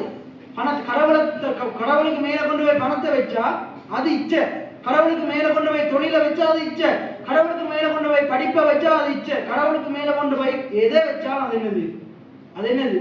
அது இச்சை. அதான் சொல்றது, மற்றவைகளை பற்றின இச்சைகளும் உட்பிரவேசித்து வசனம் உள்ள போவதில்லை. அப்படிப்பட்டவங்களுக்கு எது உள்ள போவாது? வசனம் உள்ள போவாது. ஆனா இதெல்லாம் உள்ள போகும். என்ன இதெல்லாம் உள்ள போகும். உட்பிரவேசித்து வசனத்தை நெருக்கி போடுதான். என்ன செய்யலாம்? இது வசனத்தை இல்லாம ஆக்குறோம். எது? ஐஸ்வர்ய மயக்கம், மற்றவைகளை பற்றின இச்சை, மற்றது உலக கவலை, உலக குடும்ப கவலைகள். என்ன ஒரு கடன் நினைச்சு, ஒரு வறுமையை நினைச்சு, என்ன ஒரு கணவனை நினைச்சு, மனைவியை நினைச்சு, பிள்ளைகளை நினைச்சு, பெற்றோரை நினைச்ச கவலைகள், என்ன உலக பிரகாரமான காரியங்கள், பண ஆசை என்ன செய்யலாம்?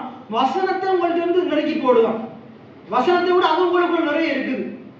வசனம் தான் இவைகளுக்கு மேல இருக்கணும். எத்தனை பேர் ஆமீன்னு சொல்றீங்க? அப்ப இவைகளை விட, இப்ப நான் சொன்ன காரியங்களை விட உங்களுக்கு எது முக்கியமா இருக்கணும்?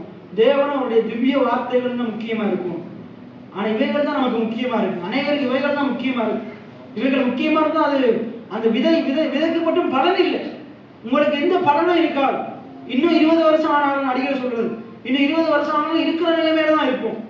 ஆனா வசனத்தை கேட்டா 30, 60, 100 பலன் கொடுக்கும்.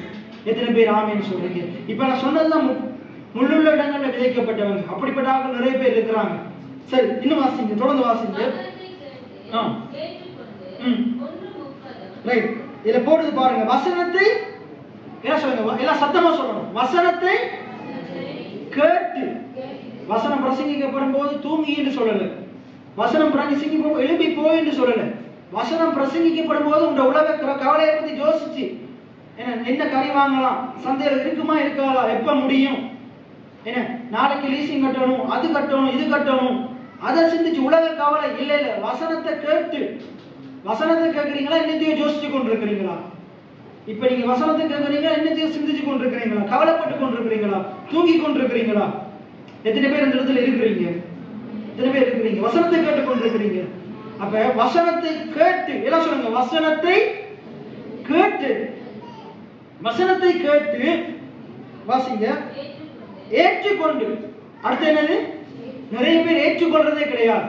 அவர் என்று சொல்லட்டு நான் இப்படித்தான் இருப்பேன், உள்ள எடுத்துக்கொள்றதே கிடையாது. எல்லாம் சொல்லுங்க, வசனத்தை கேட்டு ஏற்றுக்கொண்டு. இந்த வார்த்தை எனக்கானது. எத்தனை பேர் ஆமீன்னு சொல்றீங்க? இந்த வார்த்தை என்னை பிழைக்க செய்யும்.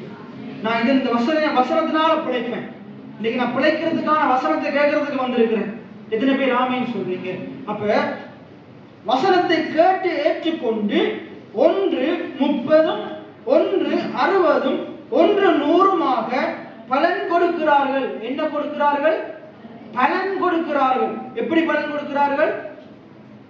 30, 60, 100. 30, 60, 100 அப்படின்னா யார் 30% கேட்குறீங்களோ உங்களுக்கு 30% பலன். 60% யார் கேட்கிறாங்களோ 60% பலன். யார் 100% கேட்கிறாங்களோ அவங்களுக்கு 100% பலன். கேட்கிற அளவுக்கு தக்கனையா பலன் உண்டாகும். எதுக்கு தக்கனையா பலன் உண்டாகும்? கேட்கிற அளவுக்கு தக்கனையா பலன் உண்டாகும். முழுமையா செய்தியை நீங்க இருந்து கேட்கும் போதும் என்ன முழுமையா நீங்க என்ன செய்யணும்? வார்த்தையை உள்ள எடுத்துக்கொள்ளணும். கேட்கறதுக்கு தக்கனையா பலன். இப்ப நாளைக்கு ஒரு எக்ஸாம் நடக்க போகுது. இப்ப நான் என்ன செய்யறேன்? அந்த எக்ஸாம்ல நாளைக்கு தான் எக்ஸாம், இந்த 10 கேள்வி தான் வரும் அப்படின்னு சொல்லிட்டு உங்க எல்லாரையும் வச்சு என்ன செய்யறேன்? படிச்சு தந்து கொண்டிருக்கிறேன். ஏன்னா படிச்சு தந்து கொண்டிருக்கும் போது இப்ப நான் உங்களுக்கு சொல்லித்தாரேன் E2 2 இப்படி நான் 10 வரைக்கும் சொல்லித்தாரேன். இப்ப நீங்க எனக்கு இது தெரியும் தானே, இதுல எனக்கு தெரியாதான்னு சொல்லிட்டு நான் E5 10 சொல்லி தரும் போது நீங்க எழுப்பி போயிட்டு நாளைக்கு வந்து எக்ஸாம் பேப்பர்ல இருந்தீங்கன்னா உங்களுக்கு 1 to 5 வரைக்கும் நீங்க என்ன செய்வீங்க? எழுதுவீங்க. நேற்று அவர் சொல்லி தந்தாரு E1 2 E2 4 3 6 4 8 5 10 எழுதுவீங்க. ஆனா அங்கால 10 அடுத்த 5க்கு என்ன செய்ய முடியாது? பதில் அளிக்க முடியாது. ஏன்னா நேற்று நீங்க கேட்கவே இல்லையே, தெரியும் நிலையை போயிட்டீங்களே. அதே போலதான் அது உங்களுக்கு தெரிஞ்சிருக்கலாம், அந்த வாய்ப்பாடு உங்களுக்கு தெரிஞ்சிருக்கலாம். இந்த சத்தியத்தை நிறைய பேர் கேட்க மனதில்லாதவர்களா இருக்கிறாங்க, முழுமையா இருந்து கேட்கவே இல்லை. ஆகையினால் அப்படிப்பட்டவர்களுக்கு அவங்க கேட்கிற அளவுக்கு தக்கனையான பலன். கேட்காட்டி பலனே கிடையாது. 30% கேட்ட 30% பலன், 60% கேட்ட 60% பலன், 100% கேட்ட 100% பலன். எத்தனை பேர் ஆமேன்னு சொல்றீங்க? அப்ப பாருங்க, 1 30, 1 60, 1 100மாக என்ன செய்யறாங்கன்னா எல்லாம் சொல்லுங்க, பலன் கொடுக்கிறார்கள். அப்ப நீங்க இந்த இடத்துல இருக்கிற ஒவ்வொருவரும் என்ன செய்யணும்? பலன் கொடுக்கணும். எல்லாம் சொல்லுங்க, கனி கொடுக்கணும், பலன் கொடுக்கணும். எத்தனை பேர் பலன் கொடுக்க போறீங்க? பலன் கொடுக்கணும். அப்ப உங்களோட வீட்டுல நீங்க கொய்யா செடி, மாங்காய் செடி, தென்னை இதெல்லாம் வச்சிருக்கிறீங்க. நீங்க அத்தனை வருஷம் வச்சிருந்தும் பலன் கொடுக்காம இடத்தை அடைச்சு கொண்டிருந்தா அப்படியே வச்சிருப்பீங்களா? அதுக்கு வச்சு ஆரத்தி எடுத்து கொண்டிருப்பீங்களா? புடுங்கி என்ன செஞ்சிருவீங்க? வெட்டி வீசிடுவீங்க. பைபிள் சொல்லுது, நல்ல கனி கூடாத மரம் எல்லாம் வெட்டுண்டு அக்கினியில் போடப்படும். இன்னைக்கு அநேக விசுவாசிகள் அநேகர் கனி கொடுக்கிறதே கிடையாது. அதாவது மற்றவர்களுக்கு பிரயோஜனமா வாழுவதே கிடையாது, மற்றவர்களுக்கு ஆசீர்வாதமா வாழுவதே கிடையாது. தாங்களும் வறுமையா இருந்தவனு நான் நிரம்பணும். பாருங்க, வசனத்தை கேட்காதவன் எல்லாம் வறுமையான பாத்திரம், வசனத்தை கேட்காம இருக்கிறவன் எல்லாம் வறுமையான பாத்திரம். அதுல அரவாசி கேட்கிறவங்க அரவாசி பாத்திரம். பாருங்க, இந்த திராட்சரச இயேசு தண்ணீரை திராட்சரசமா மாத்தும் போது என்ன நடக்குது பாருங்க. இயேசு சொல்றாரு 6 கச்சாடி நிறைய தண்ணீரை ஊத்துங்க. ஆனா அந்த பைபிள்ல சொல்றது அந்த ஒரு கச்சாடியில 2-3 குடம் நிரப்பலாம் என்று. ஆனா மற்ற பைபிள் எல்லாம் சொல்லுது ஒரு செடியில கிட்டத்தட்ட 30-40 20-30 குடம் ஊத்தலாமா. அப்ப அதுல இருக்கிற 6 கச்சாடிலையும் கிட்டத்தட்ட 180 குடம் ஊத்தலாம். அது வேதம் சொல்லுது, அந்த வேலைக்காரர்கள் அது நிரம்பி வலியத்தக்கனையா ஊத்தினார்கள். எத்தனை பேர் ஆமேன்னு சொல்றீங்க? நிரம்பி வலியத்தக்கனையா ஊத்தினார்கள். இன்னைக்கு ஆண்டுடைய வார்த்தை எப்படி பிரசங்கிக்கப்படுது? நிரம்பி வலிகிற அளவுக்கு பிரசங்கிக்கப்படுது. ஆனா அந்த கச்சாடி உள்ள வாங்கணும். இந்த இடத்துல இருக்கிற நீங்க உள்ள வாங்கணும். உள்ள வாங்கினாதான் அங்க இருக்கிற ஆட்களுக்கு கொடுக்க முடியும், மற்றாக்களுக்கு கொடுக்க முடியும். நீங்களே நிரம்பலாட்டி கொடுக்க முடியாது. உங்களுக்குள்ள வார்த்தையா போறது வெளியே வார்த்தையா வராது. வழியா அறிஞ்சு கொள்ளுங்க. அந்த கச்சாடிக்குள்ள தண்ணீர் போச்சு. வேதம் தண்ணீரை வசனத்துக்கு ஒப்பிடுது, வசனத்தை தண்ணீருக்கு ஒப்பிடுது. அந்த கச்சாடிக்குள்ள என்ன போச்சுது? உள்ள போகும்போது என்ன போச்சுது? தண்ணீர் போச்சுது. வெளியே வரும்போது என்ன வந்துச்சு? திராட்சரசம் வந்துச்சு. உங்களுடைய வாழ்க்கை இனிமையா மாறணுமா இருந்தா, உங்களுடைய வாழ்க்கை ருசிகரமா மாறணுமா இருந்தா, பாருங்க, கர்த்தர் நல்லவர்ன்றதை நீங்க ருசி பார்க்கும். அந்த வார்த்தையை நீங்க ருசி பார்க்கும். நீங்க ருசி பார்த்தா மற்றவங்க உங்களை ருசி பார்க்கிற அளவுக்கு நீங்க இருப்பீங்க. மற்றவங்க உங்களை வியந்து பார்க்கிற அளவுக்கு இருப்பீங்க. மற்றவங்க உங்களை கண்டு ஆச்சரியப்படுற அளவுக்கு இருப்பீங்க. அந்த 100க்கு அதிபதியுடைய விசுவாசத்தை கண்டு ஆண்டவர் வியந்து பார்த்தார். ஆண்டவர் ஆச்சரியப்பட்டார். எதனால? அவனுக்குள்ள வசனம் போய் அவன் வசனத்தின் மேல விசுவாசம் வச்சு அது வெளியே எப்படி வந்தது? அது பெரிய விசுவாசமா வந்ததுனால ஆண்டவர் என்ன செய்யறார்? அவருடைய விசுவாசத்தை கண்டு வியந்து போகிறார். இன்னைக்கு வசனத்தை நிறைய பேர் நீங்க ஒழுங்கா கேட்டீங்களா? நீங்களும் அந்த 100க்கு அதிபதியை போல இல்லை, அவனுக்கு மேலாக விசுவாசிப்பீங்க. ஆண்டவர் உங்க மேல பிரியமா இருப்பார். உங்களுடைய விசுவாசத்தின் மேல பிரியமா இருப்பார். உங்களுடைய விசுவாசத்தை வியந்து பார்ப்பார். சொல்லுவார், இந்த உதயபுரத்துக்குள்ள, இந்த பேசாலைக்குள்ள, இந்த மன்னாருக்குள்ள, இந்த இலங்கை தேசத்துல இப்படிப்பட்ட விசுவாசத்தை நான் பார்க்கல. உன்னுடைய விசுவாசம் பெரிது என்று சொல்லுவார். உன்னுடைய விசுவாசத்தின்படி உனக்கு ஆக கடவுள் என்று சொல்லுவார். சின்ன விசுவாசம் இருந்தால் நீ அதே விசுவாசத்தின் படி நடக்கும். பெரிய விசுவாசம் உனக்குள்ள இருந்தால் அந்த பெரிய விசுவாசத்தின்படி நடக்கும். எத்தனை பேர் ஆமீன் சொல்றீங்க? நீ இது வேரோடு பட்டு, இந்த செடி வேரோடு பட்டு போகும், நீ விசுவாசிச்சா அது வேரோடு பட்டு போகும். அதே நேரத்துல இந்த அசைகிற செடி வேரோடு பட்டு போகும் விசுவாசிச்சா இந்த அசைகிற செடி வேரோடு பட்டு போகும். இந்த அசையாத மலை வேற இந்த அப்படியே அடிமட்டத்தோட பேர்ந்து விடும் விசுவாசிச்சா அது பேர்ந்து விடும். ஆண்டவர் என்ன சொல்றாருண்டா, நீ இப்படி விசுவாசின்னு சொல்லல, அத்திமரத்தை போல விசுவாசி நீ சொல்லல. அவர் அதை செஞ்சுட்டு சொல்றாரு, நான் இந்த அசைகிற அத்திமரத்தை பார்த்து சொன்னேன், நீ அசையாத மலையை பார்த்து சொல்லு. எத்தனை பேர் ஆமீன் சொல்றீங்க? பாருங்க, இயேசு அவர் ஒரு விசுவாசத்தை காட்டுறார். இப்படிதான் விசுவாசம் இருக்கணும். அவர் நம்மளை எப்படி விசுவாசிக்க சொல்றாருண்டா, இது அசைகிறது தான், இது நடக்கக்கூடிய காரியம் தான். நீ எப்படி விசுவாசிக்கணும்? மலையை பார்த்து பேசுற அளவுக்கு உனக்குள்ள விசுவாசம் இருக்கும். நீ யாரா இருந்தாலும் சரி, எவனா இருந்தாலும் சரி, நீ அதை பார்த்து பேர்ந்து போன்னு சொன்னா, இருதயத்துல சந்தேகம் இல்லாம விசுவாசிச்சா அது பேர்ந்து போகும். எத்தனை பேர் ஆமீன் சொல்றீங்க? இயேசு என்ன செஞ்சார்? இந்த கச்சாடியை பார்த்து என்ன செஞ்சார்? அவர் தண்ணியில் ஊத்துனாரா? அவர் தண்ணியில் ஊத்துனாரா? கை வச்சாரா? கையை வைங்க. நம்ம சொல்லி ஆண்டவரை கையை வச்சு கலக்குங்க, அப்ப மாறும். இல்லைங்களா? நீ விசுவாசிக்கிறபடி உனக்கு பலன். அந்த பெரும்பாலும் லிஸ்டர் எப்படி விசுவாசிச்சால் தெரியுமா? அவரை நீ தொட்டால் விசுவாசிக்கல, நான் அவர் வஸ்திரத்தின் ஓரத்தை ஆகிலும் தொட்டால் அவள் இப்படியும் விசுவாசிச்சிருக்கலாம். எப்படி விசுவாசிச்சிருக்கலாம்? அவர் அங்கிருந்து என்னை திரும்பி பார்த்தா நான் சொஸ்தமாவேன். அவர் திரும்பி பார்த்தா சொஸ்தமாயிருப்பாரா இல்லையா? ஆயிருப்பாரா இல்லையா? அவர் அங்கிருந்து திரும்பி பார்த்தா சொஸ்தமாயிருப்பாரா இல்லையா? சொஸ்தமாயிருப்பார். ஆனா அவளுக்கு எப்படி விசுவாசம் இருந்தது? நான் போய் அவருடைய வஸ்திரத்தின் ஓரத்தை ஆகிலும் தொட்டாள். அப்ப அவருடைய விசுவாசத்துக்கு தக்கனையா ஆண்டவரோட வல்லம் அவரிடத்துல புறப்பட்டது. எத்தனை பேர் ஆமீன் சொல்றீங்க? இன்னைக்கு நீங்க அப்படி விசுவாசிக்க தேவையில்லை. நீங்க எப்படி விசுவாசிக்கணும் தெரியுமா? அவர் எனக்குள்ள இருக்கிறபடினால என்னுடைய பிரச்சனை மாறும். அவர் என்னோடு இருக்கிறபடினால எனக்கு பலன் உண்டாகும். எத்தனை பேர் ஆமீன் சொல்றீங்க? அப்படிதான் விசுவாசிக்கணும். உங்களோட உலகத்தை நீங்க உண்டாக்கணும். அந்த பெரும்பாலான ஸ்திரீ தனக்கு தேவையான சுகத்தை தான் பெற்றுக்கொண்டார், தான் எடுத்துக்கொண்டார். அது தேவனிடத்தில், இயேசுவின் இடத்துல இருந்தது. அந்த பெரும்பாலான ஸ்திரீக்கு தேவையான சுகம் எங்க இருந்தது? இயேசுவுக்குள்ள இருந்தது. அவள் தான் போய் எடுத்துக்கொண்டாள். இன்னைக்கு நான் உங்களுக்கு என்ன சொல்றேன் என்றால், உங்களுக்கு தேவையான அனைத்து காரியங்களும் நீங்க விசுவாசிக்கிற ஆண்டவரிடத்துல இருக்குது, ஆண்டவருடைய வார்த்தையில இருக்குது. எத்தனை பேர் ஆமென் சொல்றீங்க? ஆகையால் அது அவரிடத்திலிருந்து பெற்றுக்கொள்ளுங்க, அது அவரிடத்திலிருந்து பெற்றுக்கொள்ளுங்க.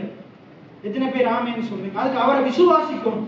பைபிள் என்ன சொல்றது? தேவனிடத்திலிருந்து ஒன்றை பெற்றுக்கொள்ளணுமா இருந்தா 40 நாள் உபவாசம் பண்ணணும். என்ன சொல்லுது? தேவனிடத்திலிருந்து ஏதாச்சும் பெற்றுக்கொள்ளணுமா இருந்தா என்ன செய்யணும்? நம்ம ஒன்றும் செய்ய தேவையில்லை. என்ன செய்யணும்? எல்லாத்தையும் தேவன் எனக்காக ஆயத்தம் பண்ணி வச்சிருக்கிறார். இப்ப இதுல ஜோசுவா இருக்கிறார். இப்ப ஜோசுவாக்கு நாளைக்கு 8ஆம் தேதி ஸ்கூல் துவங்குது. அப்ப அவருக்கு என்ன தேவை? ஸ்கூல்ல சொல்றாங்க, நீர் இன்றையிலிருந்து ஒரு காரியம் உனக்கு தர, நீர் கருப்பு ஜீன்ஸ் தான் போடணும். இப்ப இவ்வளவு நாள் அவருக்கு நீல காய்ச்சல தான் போட்டார், இப்ப கருப்பு ஜீன்ஸ் வரணும். இப்ப இவர் 40 நாள் உபவாசம் இருந்தாதான் அவங்க அப்பா வாங்கி கொடுப்பாரா? என்ன செய்யணும்? அப்பா வாங்கி தருவாருன்னா நம்பிக்கை இருக்கணும். அவங்க நம்பிக்கையில அந்த விசுவாசத்தோட போய் அப்பாட்ட கேட்கணும். இன்னைக்கு எத்தனை பேருக்கு உங்களோட வாழ்க்கையில நிறைய தேவை இருக்கலாம். எத்தனை பேர் ஆண்டவர் உங்களுக்கு தருவாருன்னு நிச்சயம் இருக்குது? எத்தனை பேர் ஆண்டவர்கிட்ட முதலாவது கேட்குறீங்க? அது பெரிய தேவையோ சின்ன தேவையோ? பக்கத்து வீட்டுக்காரன் அப்பாட்ட கேட்டா அது விசுவாசம் இல்லை அப்படின்னா அவங்க அப்பா போட்டு வெளுப்பா. இன்னைக்கு நம்ம ஆண்டவர்கிட்ட கேட்காம யார்கிட்டயோ போய் கேட்டுக்கொண்டிருக்கிறோம், கடன்காரன் கேட்டுக்கொண்டிருக்கிறோம், வேற யார்கிட்டயோ கேட்டுக்கொண்டிருக்கிறோம். நீங்க யார்கிட்ட கேட்குறீங்க? உங்களோட அப்பாட்ட கேட்குறீங்களா? உங்களோட மானசீக அப்பாட்ட கேட்கறத விட முதலாவது ஆண்டவர்கிட்ட கேளுங்க. நான் அதை என்னன்னு சொல்லுவேன்னா இருந்தா, அது தேவையான முதலாவது அவர் யார்கிட்ட கேட்கணும்? அவரோட பரலோக பிதாவின் இடத்துல கேட்கணும். அவர் அதிகமா கேட்கிறத விட அதிகமாவே கொடுப்பார். அவர் கேட்கிறத விட இல்லை, நினைக்கிறத விட அதிகமாவே கொடுப்பார்.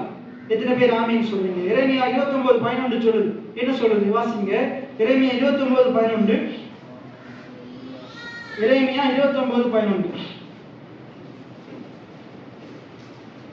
இன்னொருவர் வாசிங்க. எரேமியா 33:3.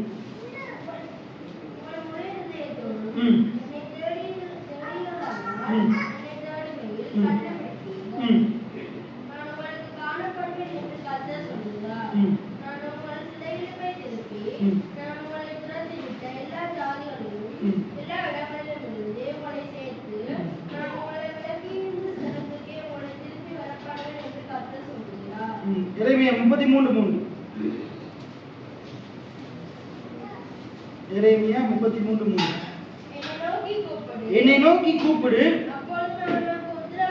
அப்பொழுது நான் உனக்கு உத்தரவு கொடுத்து நீ அறியாததும் உனக்கு எட்டாததுமான பெரிய காரியங்களை உனக்கு என்ன சொல்றாரு? என்னை நோக்கி கூப்பிடு. உங்க வாழ்க்கையில எவ்வளவு பெரிய தேவை, பிரச்சனை, சூழ்நிலை இருந்தாலும் ஆண்டவரை நோக்கி கூப்பிடுகிற பிள்ளைகளா இருக்கும். விசுவாசத்தோடு விசுவாச பிள்ளைகளாகி நீங்க உங்களுடைய விசுவாசத்தின் தேவனை நோக்கி கூப்பிடுகிறவங்களா இருக்கும். நீங்க கூப்பிடும் போது ஆண்டவர் உங்களுடைய வாழ்க்கையை மாற்றுவார், உங்களுடைய உலகத்தை மாற்றுவார், உங்களுடைய உலகத்துல உங்களுக்கு தேவையான உங்களுக்கு கொடுப்பார். ஆதியில உங்களை உண்டாக்குறதுக்கு முன்னுக்கு, ஆதியில மனுஷனை உண்டாக்குறதுக்கு முன்னுக்கு மனுஷனுக்கு தேவையான அனைத்தையும் பார்த்து பார்த்து பார்த்து உண்டாக்கின ஆண்டவர், அதெல்லாம் நல்லது நல்லது நல்லது என்று சொன்ன ஆண்டவர் உங்களுக்காக அவர் நன்மையான காரியங்களை செய்வார். எத்தனை பேர் ஆமீன் சொல்றீங்க? அப்ப ஆகையினால நாங்க எப்படிப்பட்டவங்களா இருக்கணும்? ஆண்டவர் மேல நம்பிக்கை உள்ளவங்களா இருக்கணும், விசுவாசம் உள்ளவங்களா இருக்கணும். அப்படிப்பட்ட விசுவாசம் இல்லாம தேவனுக்கு பிரியமா இருக்க முடியாது. அப்ப நாங்க பார்த்தோம், நீங்க எந்த அளவினால கேட்கிறீங்களோ அந்த அளவினால உங்களுக்குள்ள விசுவாசம் உண்டாகும். இப்ப நான் என்ன சொல்றேன் என்றால், நீங்க கேட்கிறத என்ன செய்யணும்? வளர்த்து கொள்ளும். ஆலயத்துக்கு என்னத்துக்கு வரணும்? பிரசங்கி 5 என்ன சொல்லுது? செவி கொடுக்க சேரும்.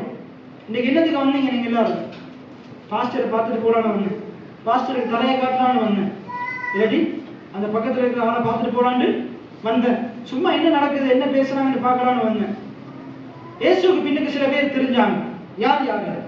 சீஷர்கள் தெரிஞ்சாங்க, என்ன 12 சீஷர் தெரிஞ்சாங்க, இன்னும் சில சீஷர்களும் தெரிஞ்சாங்க, என்ன பெண் சீஷர்கள் தெரிஞ்சாங்க, இன்னும் சிலர் 6 ஜனங்கள் தெரிஞ்சாங்க.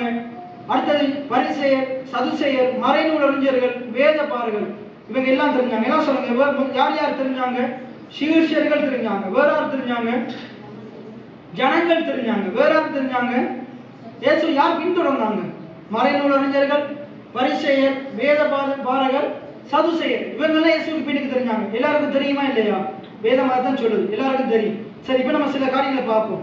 இந்த வேத பாரகர்கள், சதுசேயர், பரிசேயர், இவங்க என்னத்துக்கு இயேசுக்கு பின்னால் தெரிஞ்சாங்க? என்னத்துக்கு தெரிஞ்சாங்க?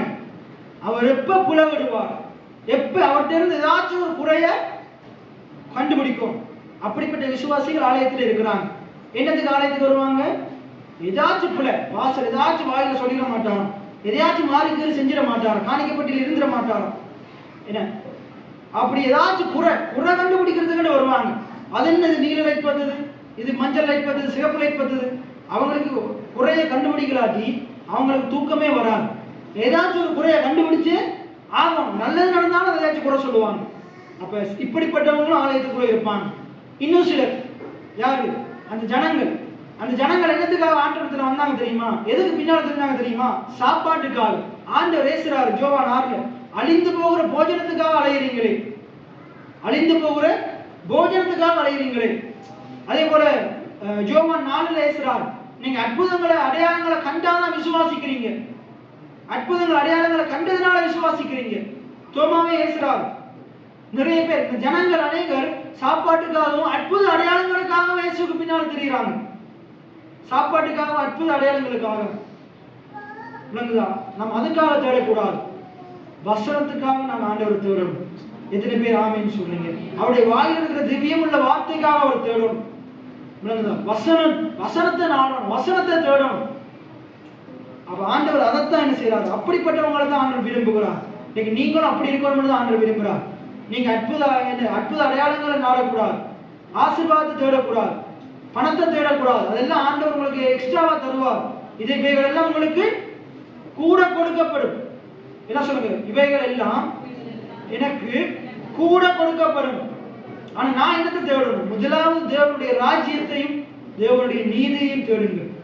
ஆண்டவருடைய வார்த்தை சொல்லுது, ராஜ்யத்தின் சுவிசேஷம் உலகம் எங்கிலும் உள்ள சகல ஜாதிகளுக்கும் பிரசங்கிக்கப்படும். வேதம் இப்படி சொல்லல, அப்பொழுது முடிவு வரும்.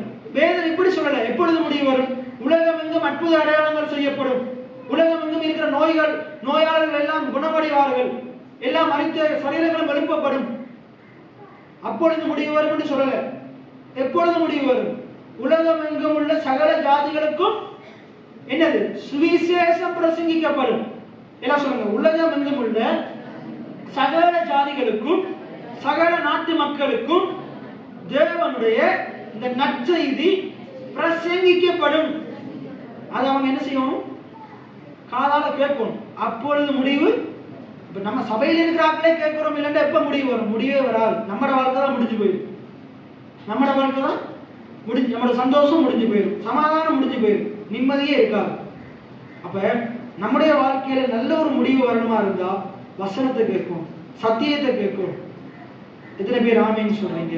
அப்ப இந்த உலகம் முழுவதும் அற்புதங்களை பார்க்கும்போது இல்லை, அடையாளங்களை பார்க்கும்போது இல்லை, சத்தியத்தை அறியும் போதுதான் இந்த உலகத்துக்கு முடிவு வரும்.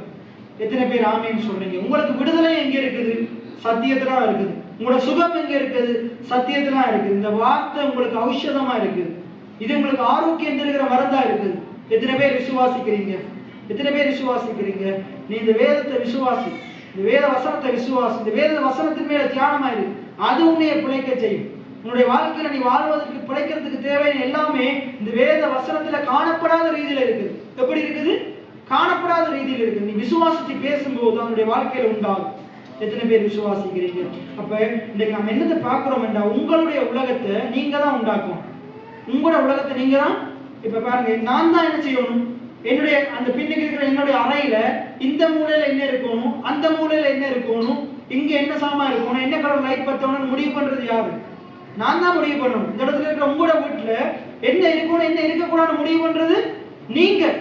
அங்க விக்கிரகம் இருக்குமா இருந்தா, இப்ப நாங்க சேர்ச்சில பைபிளும் சொல்லுது, விக்கிரக ஆராதனை செய்யாத, விக்கிரகங்களை வழிபடாத, விக்கிரகங்களை வச்சிருக்காத. அப்ப வேதம் சொல்லுது. இப்ப நம்ம என்ன செய்யணும்? வேதத்தின்படி வேதம் சொல்றதை கேட்போமா இருந்தா இன்னைக்கு போயிட்டு என்ன செய்வீங்க? இருக்கிற விக்கிரகத்தையே நான் பிடிங்கி வெளியே போட்டுருவீங்க. இப்ப நான் என்ன சொல்றேன்டா, வீட்டுக்கு நிறைய இந்த இடத்துல நிறைய பேர் வீட்டுல விக்கிரகம் இல்லை. விக்கிரகம் எங்க இருக்கு தெரியுமா? இருதயத்துல இருக்குது. விக்கிரகம் எங்க இருக்குது? இருதயத்துல இருக்குது. இன்னைக்கு நீங்க செய்ய வேண்டியது விக்கிரகத்தை பிடிங்கி எறியும். ஆண்டுடைய வசனத்துக்கு மாற எது தலையில தூக்கி வச்சு கொண்டாடுறீங்களோ அதெல்லாம் தூக்கி வெளியே போறோம். ஆண்டவர் அங்க 118 சொல்றாரு, இஸ்ரவேலுக்குள்ள இப்படிப்பட்ட விசுவாசத்தை நான் பார்க்கல. அப்ப இஸ்ரவேலுக்குள்ள ஒரு விசுவாசம் இருந்திருக்குது, அந்த 118 இடத்துல ஒரு விசுவாசம் இருந்திருக்கு. ஆனா இந்த இஸ்ரவேல் இடத்துல இந்த விசுவாசத்தை விட யாருடைய விசுவாசம் பெரியது? 118 விசுவாசம் பெரியது இல்லைங்களா? அப்ப விசுவாசம் எப்படி வரும்? விசுவாசம் எப்படி வரும்? அற்புதத்தை பார்க்கறதுனால வரும், அடையாளத்தை பார்க்கறதுனால வரும், தொட்டு உணர்றதுனால வரும். விசுவாசம் எப்படி வரும்? கேள்வியினால வரும். அப்ப இவங்களை காட்டிலும் யாரை காட்டிலும்? இப்ப நான் சொன்னேன், பரிசேயர் சதுசேயரை காட்டிலும். என்ன சொல்லுங்க? பரிசேயர் சதுசேயர், மறைநூல் அறிஞர்கள், வேத பாரகர்கள், இவர்களை காட்டிலும். என்ன சொல்லுங்க? இவர்களை காட்டிலும். அந்த இடத்துல இருந்த இயேசுவுக்கு பின்னால சென்ற ஜனங்களை காட்டிலும். என்ன சொல்லுங்க? ஜனங்களை காட்டிலும். அதுக்கடுத்து சீஷர்களை காட்டிலும். யாருடைய விசுவாசம் பெரிதா இருந்தது? 118 விசுவாசம் பெரிதா இருந்தது. இவங்களை விட எப்படி இவங்களுடைய விசுவாசம் பெரிது? எதனால பெரிதாச்சு? இவங்க கேட்கிறத விட சத்தியத்தை இவன் அதிகமா கேட்டான். எத்தனை பேர் ஆமேன்னு சொல்றீங்க? எத்தனை பேர் ஆமேன்னு சொல்றீங்க? இந்த இடத்துல இவ்வளவு பேர் இருக்கலாம். யாருடைய விசுவாசம் அதிகம் தெரியுமா? யார் இந்த சத்தியத்தை கவனமா கேட்கிறீங்களோ, நிறைய கேட்கிறீங்களோ, கவனமா கேட்கிறதையும் கவனமா கேட்கணும், நிறைவா கேட்கிறீங்களோ, உங்களுடைய விசுவாசம் தான் பெரியது. எந்த அளவினால நீங்க அளக்குறீங்களோ, எந்த அளவினால கேட்கிறீங்களோ, அதிகமா நீங்க கேட்கிறவங்க அதிகமா பெற்றுக்கொள்வீங்க. அதிகமா கேட்கிறவங்க அதிகமா பெற்றுக்கொள்வீங்க. என்ன சொல்லுங்க? அதிகமா கேட்கிறவன் கேட்கிறவன் ஆண்டவரே தாங்க தாங்க அப்படி கேட்கறது இல்லை, காதால கேட்கிறவன். என்ன சொல்லுங்க? அதிகமாய் செவிமடுக்கிறவன் அதிகமாய் பெற்றுக்கொள்ளுவான். அதிகமாய் நான் செவி கொடுக்கும் போது நான் தேவனிடத்திலிருந்து அதிகமாய் பெற்றுக்கொள்ளுவேன். எத்தனை பேர் விசுவாசிக்கிறீங்க? நீங்க சத்தியத்தை குறைவா கேட்பீங்கன்னா குறைவா தான் இருக்கும், அதிகமா கேட்பீங்கன்னா ஆண்டவர் அதிகமா உங்களுக்கு தருவார். எத்தனை பேர் ஆமேன்னு சொல்றீங்க? அப்ப உங்களுடைய நீங்க இப்படி அதிகமா கேட்கும் போது நீங்க மற்றாக்களை நாட மாட்டீங்க, நீங்க கர்த்தரை நாடுவீங்க, அவருடைய வசனத்தை நாடுவீங்க, அவருடைய வசனத்தை பேசுவீங்க. உங்களுக்கு முன்னுக்கு ஒரு பிரச்சனை இருக்கும்போது மரியாதை என்ன செஞ்சாங்க? இயேசுவின் இடத்துல சொன்னாங்க. இயேசு என்ன செஞ்சாரு?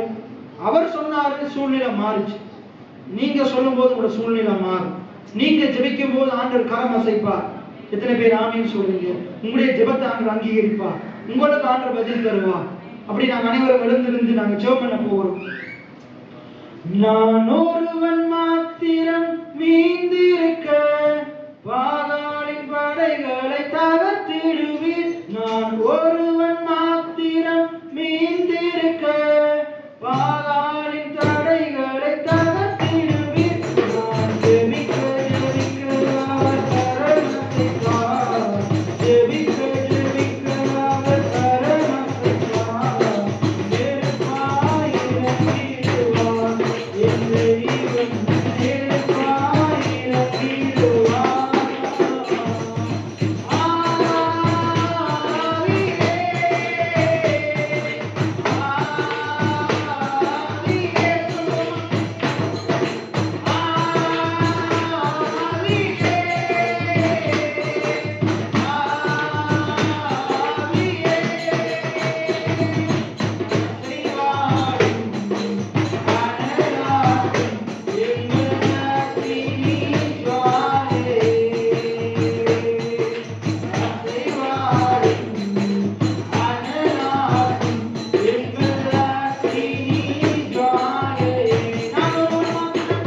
பரிசுத்தமுள்ள ஓய்வு நாளுக்காய் நன்றி செலுத்துகிறோம். எங்களோடு தெளிவாய் பேசினபடினால் நன்றி செலுத்துகிறோம். எங்களுடைய உலகத்தை நாங்கள் உருவாக்க ஆண்டவரே எங்களோடு நீங்கள் இடைப்பட்டீங்களுக்காய் நன்றி. எங்களுக்கு இந்த வசனத்தை கற்றுக்கொண்டீங்களே நன்றி ஆண்டவரே.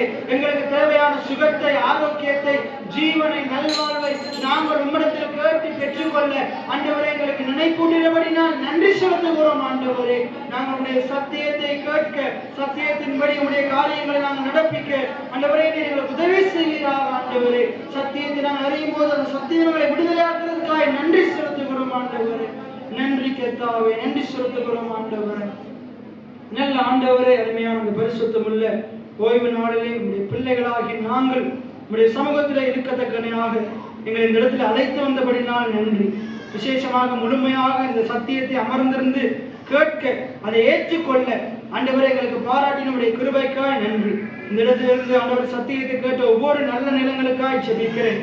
அந்த நல்ல நிலங்களை கேட்டது மாத்திரமல்ல, இந்த சத்தியத்தை ஏற்றுக்கொள்ளத்தக்கனையாக பிசாசானவன் அந்த சத்தியத்தை பிடுங்கி விடாதபடிக்கு அந்த சத்தியத்தை தங்களுக்குள் இருதயத்திலேயும் வாயிலையும் வைத்து பேசி பேசி தங்களுடைய வியாதியை எதிர்த்து நிற்கிறவர்களாக, தங்களுக்கு எதிராக இருக்கிற பாகால் படை போன்ற பிரச்சனைகளை எலியாவை போல எதிர்த்து நிற்கிறவர்களாக, சூழ்நிலைகளை எதிர்த்து நிற்கிற பிள்ளைகளாக, இந்த பிள்ளைகளையும் எலியாவை போல தேவனுக்காக நிற்கிற ஒரு மனுஷனாய் மாற்றுவீராக சுவாமி.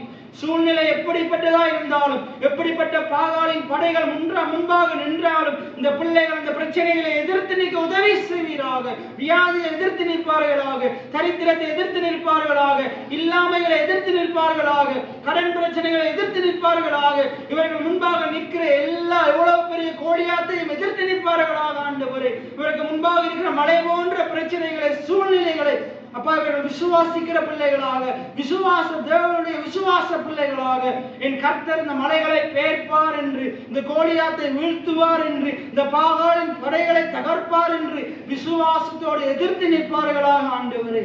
இவர்கள் உலகத்தை இவர்கள் விசுவாச வாயின் வார்த்தைகளினாலே, விசுவாசமுள்ள வாயின் வார்த்தைகளினாலே அப்பா சுவாமி எதிர்த்து நிற்பார்களாக, மேற்கொள்ளுவார்களாக. இவர்களுக்கு தேவையான காரியங்களை பேசி பேசி பேசி இயேசு திராட்சரசத்தை தண்ணீரை திராட்சரசமாய் மாற்றினது போல இவர்களும் பிரச்சனைகளை நன்மையாக மாற்றுவார்களாக, குறைவை நிறைவாக மாற்றுவார்களாக. இவருடைய வாழ்க்கையில் இருக்கிற எதிரான காரியங்களை இவர்களுக்கு சாதகமாய் மாற்றுவார்களாக ஆண்டவரே. அப்படிப்பட்ட விசுவாசமுடைய ஜனங்களாக இருப்பார்களாக ஆண்டவரே. உடைய வசனத்தை இந்த பிள்ளைகள் ஆர்வமாய் கேட்க, இன்னும் அதிகமாய் கேட்க, அதிகமாய் பலன் கொடுக்க இந்த பிள்ளைகளுக்கு உதவி செய்வீராக. இந்த பிள்ளைகளுடைய தொழில் வளங்கள், கையின் பிரயாசங்களை ஆசீர்வதிக்கிறேன். இந்த பிள்ளைகளுக்கு பாக்கியமும் நன்மையும் உண்டாயிருக்கட்டும் ஆண்டவரே. இந்த பிள்ளைகளுடைய வீட்டிலே அப்பா எல்லா கலசங்களும் நிரம்பி வழிவதாக, நிரம்பி வழிவதாக. ஆலயங்களில் ஆண்டவரே சுவாமி திராட்சரசம் புரண்டோடுவதாக, குறைவுகள் நிறைவாவதாக சுவாமி. இந்த கிறிஸ்துமஸ் நாட்களை நாங்கள் சந்தோஷமாய் கொண்டாட, மனரம்யமாய் கொண்டாட என் கர்த்தர் வானத்தின் பலகணிகளை திறப்பீராக, இடங்கொள்ளா போக மட்டும் நிரப்புவீராக. இந்த பிள்ளையுடைய வாழ்க்கையில் ஒவ்வொருடைய வாழ்க்கையுடைய ஆசீர்வாதம் கூட இருக்கட்டும். தொடர்ந்து சந்தையில நாங்கள் வாங்க இருக்கிறதான காரியங்களை எங்களுக்கு நீங்க ஆசீர்வாதமாக்கி தாருங்க. அப்ப நாங்களும் எங்களுடைய பங்கை விசுவாசிகளாக இணைந்து செய்ய, இந்த ஊழியத்துக்காக ஆண்டவர் இந்த காணி வாங்குவதற்கு, இந்த ஆலயங்கள் கட்டுவதற்கு அப்பா நாங்களும் பொருளாதாரத்தில் இந்த ஆலயத்துக்கு விதைக்கத்தக்கதாக இந்த எழுதுகிற ஒவ்வொரு பிள்ளைகளுக்கும் எங்கள் ஒவ்வொருவருக்கும் ஆண்டவர் உற்சாகத்தையும் நல்ல மனதையும் கொடுப்பீராக. அப்பா நீர் நல்ல மனதை கொடுங்க, பிறகு எங்களுக்கு தேவையான பணத்தை கொடுப்பீராக. நீர் இப்படிப்பட்ட காரியங்களை எங்களுக்கு கொடுக்க போகிற தேவைக்காக நன்றி செலுத்துகிறோம். பழைய ஏற்பாட்டில் ஆலயத்தை கட்டும் போது, அந்த மோசை அறிவிக்கும் போது வெள்ளி பொன்னினாலே, அப்பா ரத்தின கற்களினாலே, அதே போல பணத்தினாலே, பொருளினாலே அப்பா நிரம்பி வழியத்தக்கதாக நிரப்பின ஆண்டவர். எங்களுடைய ஆலய கட்டுமான பணிக்காக நாங்கள் அந்த ஆண்டவர் இதை விட பெஸ்டாக, அழகாக, சகல வசதிகளோடும் கட்ட எல்லா தேவையான சகல காரியங்களையும் நீர் எங்களுக்கு சம்பூர்ணமாய் தரப்போகிறபடி நான் நன்றி செலுத்துகிறோம். உம்மை நோக்கி பார்க்கிற ஜனங்கள் வெட்கமடைவதில்லை என்னுடைய வார்த்தையை சொல்லுகிறது. நீர் எல்லாவற்றையும் எங்களுக்கு சம்பூர்ணமாய் தரப்போகிறபடி நான் நன்றி. இந்த ஓய்வு நாளை எங்களுக்கு ஆசீர்வாதமாக்கினபடி நான் நன்றி செலுத்தி எங்கள் ஒவ்வொருவரையும் தாழ்த்தி உம்மை உயர்த்தி இயேசுவின் நாமத்தினால் ஜெபம் எடுக்கிறேன் என் ஜீவனுள்ள நல்ல பிதாவே. என் ஆத்துமாவே கர்த்தரை சோஸ்தரி, என் முழுநபி கர்த்தருடைய பரிசுத்த நாமத்தை சோஸ்தரி. என் ஆத்துமாவே கர்த்தரை சோஸ்தரி, கர்த்தர் செய்த சகல உபகாரங்களை மறவாது. ஆமென். கர்த்தர் உங்களை ஆசீர்வதிப்பாராக.